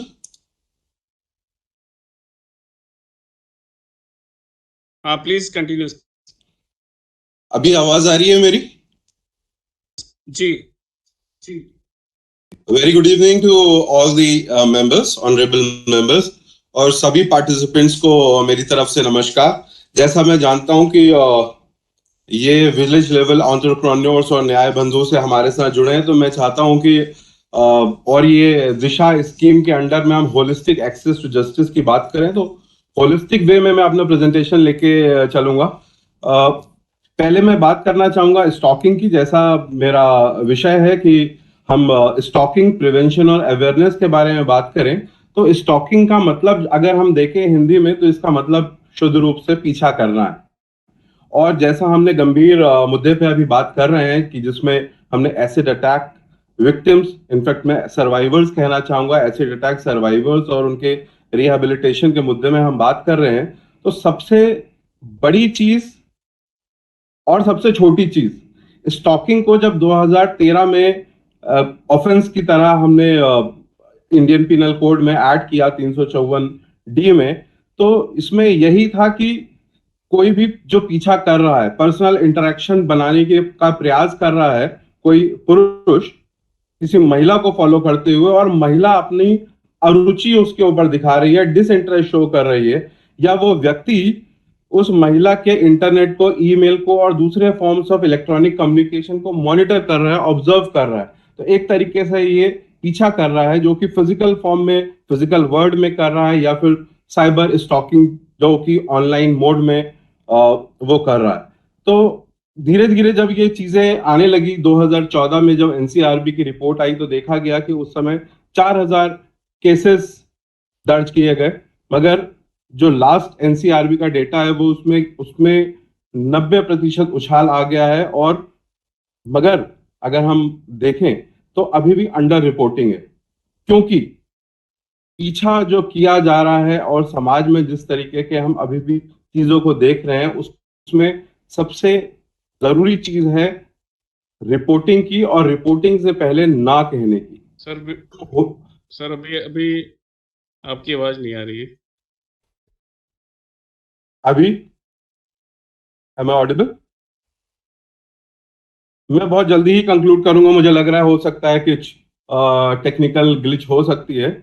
तो यहाँ पे मैं बोलना चाहूंगा कि जो हम ना की बात करते हैं होलिस्टिक वे में, हम बॉलीवुड मूवीज, हॉलीवुड मूवीज और आजकल ओटीटी प्लेटफॉर्म्स में हम देख रहे हैं कि चीजें लोगों को देखने को बहुत मिल रही है, समझने को बहुत मिल रही है, और ना जो चीज आई है, ना अपने में सिर्फ एक शब्द नहीं, अपने में एक पूरा वाक्य है जिसको तर्क की, स्पष्टीकरण और व्याख्या की जरूरत नहीं है। तो यहीं पे मैं कहना चाहूंगा कि जो स्टॉकिंग हो रही है, पीछा जिसका किया जा रहा है, अगर वो वहीं पे उस चीज को रोकने के लिए ना बोल दे, तो ना बोल के वहीं पे कई सारी चीजें रुक सकती हैं। ना बोले, मगर यस किस चीज के लिए?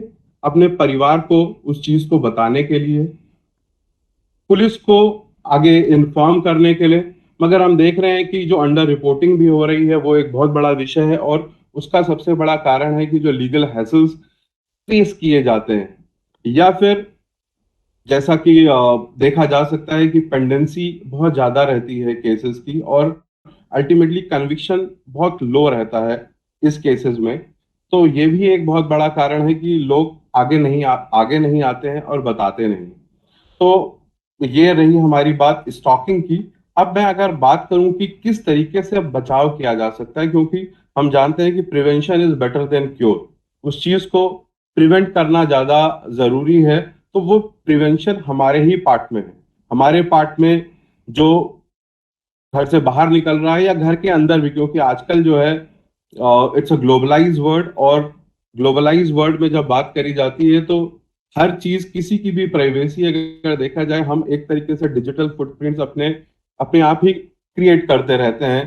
तो जिसका एक बहुत बड़ा कारण है कि स्टॉकिंग हो रही है। हम सर्च इंजन्स में अपनी इंफॉर्मेशन शेयर कर रहे हैं, चैट रूम्स में शेयर कर रहे हैं, discussion board, social media sites में हम अपनी इंफॉर्मेशन शेयर करें। तो वहां भी बहुत जरूरी है देखने की जरूरत कि क्या हम अपनी लोकेशंस को जियो टैग तो नहीं कर रहे हैं। फोटोग्राफ्स, लोकेशन, फोन नंबर्स हम सोशल मीडिया में शेयर कर रहे हैं, तो उसके ऊपर अपने आप ही वो प्रिवेंट करने की जरूरत है, रोक लगाने की जरूरत है कि किसको हम अपना वो सारी डिटेल शेयर करें। फॉर इंस्टेंस, जिसकी जरूरत नहीं है हम उसको ब्लॉक कर सकते हैं। कहीं पे हम सिस्टम को अगर लॉग इन कर रहे हैं पब्लिक प्लेस में, तो अपना हम लॉग आउट करें। और पब्लिक प्लेस क्या, मैं समझता हूँ कि हमें अपना कहीं पे भी लॉग इन कर रहे हैं तो यहाँ वहां से लॉग आउट करने की जरूरत है। और password management is very much important. समय समय पर देखते रहने की जरूरत है कि क्या हम लोग सोशल मीडिया में या ग्लोबल वर्चुअल वर्ल्ड में हम हमसे रिलेटेड इंफॉर्मेशन या फैमिली मेंबर से रिलेटेड इंफॉर्मेशन तो कहीं पब्लिक नहीं हो रही है, या फिर हम अपनी आइटिनरीज जो सेट करते हैं। कई लोगों को बड़ा शौक रहता है कि कहीं जा रहे हैं, क्योंकि आजकल सोशल मीडिया का जमाना है, तो वो शो करते हैं कि planning for a trip to Switzerland for instance. तो दूसरा, स्टॉक करने में आसानी हो सकती है स्टॉकर को, बिकॉज स्टॉकर्स के भी बहुत सारे मोड हैं। स्टॉकर्स जो है, अगर हम कहें कि कई प्रकार के स्टॉकर्स हैं, जैसे rejected stalker, intimacy stalker, stalker who wants to get intimate relationship with the victim, resentful stalkers, जिसका किसी तरीके का कोई हो सकता है पुराना ह्यूमिलिएशन के चलते वो विक्टिम को स्टॉक करना चाह रहा हो, डिल्यूशनल स्टॉकर, जो कि एक तरीके से शिजोफ्रेनिक या मैनिक डिप्रेशन में रहते हैं, जिसके कारण वो विक्टिम को परस्यू करते हैं।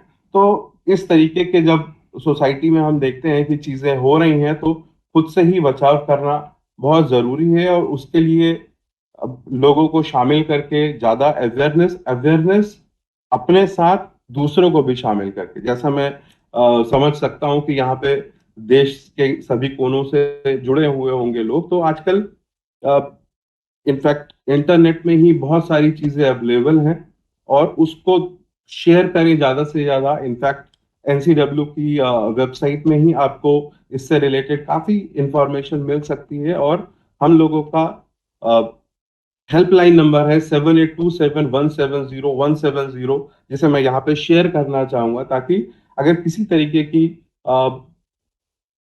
इस ऐसे मुद्दा है जो कि आप बताना चाहते हैं, काउंसलिंग की जरूरत है, तो आप इस नंबर पे कॉल कर सकते हैं, जिसको हम आगे फर्दर अथॉरिटीज के साथ शेयर करके उसका समाधान निकालने का पूरी तरीके से प्रयास करते हैं। मैं यहीं पे अपने को रोकना चाहूंगा। धन्यवाद। धन्यवाद आशुतोष जी। मैं न्याय विभाग, विधि एवं न्याय मंत्रालय, भारत सरकार के स्पेशल सेक्रेटरी श्री राजेंद्र जी कश्यप को उनके विशेष संबोधन कंक्लूडिंग रिमार्क्स के लिए आमंत्रित करता हूँ। Sir.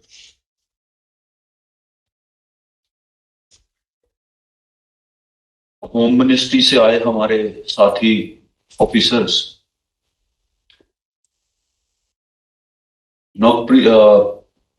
Shaheen Malik ji Brave Heart Soul Foundation से, डॉक्टर नवप्रीत कौर जी लक्ष्मी फाउंडेशन से, Yajuvendra Singh ji director NALSA, Ashutosh Pandey ji National Commission for Women New Delhi से, और इस वेबिनार में पार्टिसिपेट करने वाले न्याय विभाग के अधिकारीगण और इसको सुनने वाले गांव लेवल तक जो भी पैरा लीगल वॉलंटियर्स हैं और जो भी ऑर्गेनाइजेशन है उनसे जो संबंधित हमारे साथी लोग हैं, मैं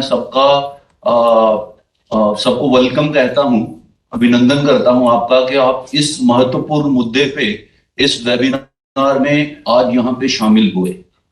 भारत के संविधान को लागू हुए करीब करीब 72-73 वर्ष हो गए हैं और 26 नवंबर 1949 को जब संविधान सभा में संविधान पेश दिया गया था, तो बाबा साहब अम्बेडकर ने कहा था कि हम आज राजनीतिक तौर पे समता बराबरी के एक मार्ग पर चलने के लिए अग्रसर हुए हैं, परंतु सामाजिक और आर्थिक रूप से हमारे में बहुत भेद और भिन्नताएं हैं।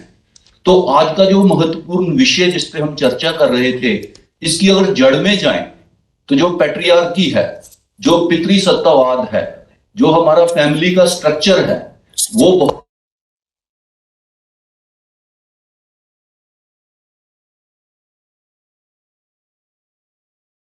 अपने पारिवारिक लेवल पर जो सुधार करने की आवश्यकता है।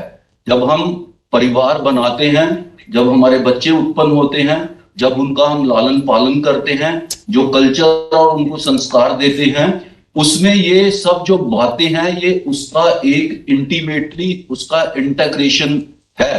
अगर उनका संस्कार ठीक नहीं है तो उसका जो रिफ्लेक्शन है, उसका जो आउटकम है, उसका जो रिजल्ट है, वो इस तरह के नेगेटिव जो परिणाम है, क्राइम है, उनके रूप में वो रिफ्लेक्शन उसका आता है और जिसकी पीड़ा सारे समाज में जो मानवता है उसको सहन करनी पड़ती है। तो जो एसिड अटैक जैसे घिनौने अपराध होते हैं हमारे समाज में, जो मुख्यतः जो महिलाएं हैं, जो इस समाज का 50% हैं और जिनके ही मैं तो हमेशा कहता हूं कि भारत की जो सामाजिक व्यवस्था है उसका जो फाउंडेशनल स्टोन है वो महिलाओं के ऊपर ही इरेक्ट किया गया है और उसको इरेक्ट करते करते उनको जो अधिकार और उनका जो रुतबा होना चाहिए वो इतना गिरा दिया है हम लोगों ने इस सभ्यता में इतने हजार सालों से कि उसका जो रिफ्लेक्शन है वो इस तरह के क्राइम में के रूप में होता है। हमारे ही यहाँ पे सती जैसी घिनौनी प्रथाएं हुई हैं, हमारे ही यहाँ पे बाल विवाह जैसी प्रथाएं हैं, हमारे ही यहाँ पे विधवा विवाह पे भारी निषेध है, हमारे ही यहाँ पे एसिड अटैक जैसे कारनामे होते हैं, हमारे ही यहाँ पे डॉरी की एक गहन समस्या है, हमारे ही यहाँ पे जो कन्या है, बालिका है, उसको मां के गर्भ में ही मार देने की व्यवस्था है। तो इस प्रकार के जो दोषपूर्ण कृत्य हैं, जो आस्थाएं हैं, हम कितने और हजार साल इसको या 100 साल इसके निष्पादन में लगाएंगे। अगर हम प्रबुद्ध समाज बनना चाहते हैं तो एसिड अटैक के जो विक्टिम्स हैं उनके प्रति जो कानून आया, उसमें जो न्यायालय जो भी कोर्ट्स हैं उन्होंने जो इंटरवेंशन किए, उसके बाद उन्होंने जो जजमेंट दिए, एक नए कानून को अमली जामा पहनाने की कोशिश की गई। परंतु टॉम पीटर्स दुनिया भर में बहुत विख्यात मैनेजमेंट के गुरु माने जाते हैं। उन्होंने पुस्तक लिखी है इन सर्च फॉर एक्सेलेंस और उस पुस्तक के शायद चैप्टर 3 या 4 में विवरण देते हैं टॉम पीटर्स कि अगर मैं ये कह दूं, मैं एक एडिक्ट जारी कर दूं, मैं एक दिशा निर्देश जारी कर दूं कि ये काम हर एक नीचे के लेवल तक हो जाना चाहिए, परंतु अगर मैं 100 साल के बाद उसका कंप्लायंस जानना चाहूंगा तो वो काम अभी वहीं ही रुका होगा जब मैंने वो दिशा निर्देश दिया था कि ये काम हो जाना चाहिए। क्योंकि मैंने वो दिशा निर्देश जारी करते हुए वो जो काम जिनको करना है, वो जो हॉस्पिटल वाले लोग हैं, वो जो पुलिस वाले लोग हैं, वो जो कोर्ट में जिनको इन्वेस्टिगेशन करना है, जिन्होंने उस न्यायालय में उस मुकदमे को सुनना है, उनको जिनको इन समस्याओं से दो चार होना है, जब तक उनके सामने जो दिक्कतें आने वाली हैं, मैं उस कानून को बनाते हुए, उस दिशा निर्देश को जारी करते हुए उनके सामने आने वाली दिक्कतों का निष्पादन नहीं करूंगा इफेक्टिव तौर पे, तो वो जो शिलालेख मैंने जारी कर दिया, वो जो मैंने एडिक्ट जारी कर दिया, वो जो मैंने प्रोनाउंसमेंट जारी कर दिया, वो 100 साल बाद, 10 साल बाद, 20 साल बाद उसकी स्थिति वही रहेगी।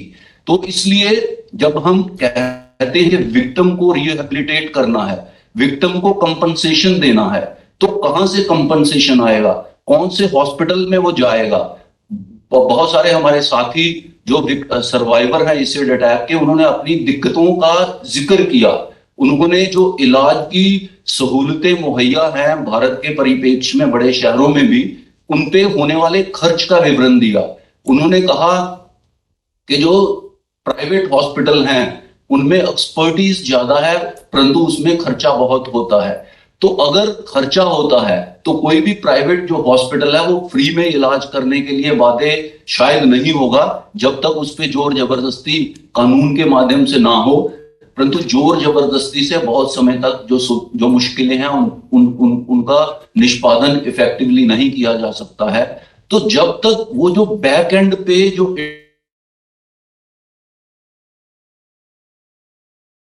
सेंसिटाइज नहीं करेंगे, साइकोलॉजिकल एस्पेक्ट इस तरह के जो क्राइम होते हैं उसका मानव के मन पे जो वो घाव छोड़ता है, वो शायद पूरे जीवन नहीं बढ़ सकता है। तो वो साइकोलॉजिकल और मेंटल हेल्थ में जो इंटरवेंशन चाहिए, क्या ऐसा पैराफर्नीलिया हमने क्रिएट करने की कोशिश की है? तो ये अपने आप में एक चैलेंज है। अपने आप में एक यही सबसे प्रथम चैलेंज तो यही है कि जिसके अधिकार का हनन हुआ है, जिसपे इतना घिनौना अपराध हो गया है, वो क्या अपनी शिकायत किसी थाने में सीमलेस तरीके से, संवेदनशील तरीके से, एक डिग्निटी के साथ पेश कर सकता है? क्या उसको इन्वेस्टिगेट जो लोग करते हैं वो उससे संवेदना रखते हैं? क्या जब वो मुकदमा न्यायालय में जाता है तो उसको तरजीह दी जाती है, उसको प्रायोरिटी के रूप में लिया जाता है? क्या ऐसा कोर्ट का इंफ्रास्ट्रक्चर है कि इतने नंबर ऑफ कोर्ट्स होने चाहिए, अगर इतने नंबर ऑफ केसेस है तो इतने दिनों में उनका निष्पादन होना चाहिए?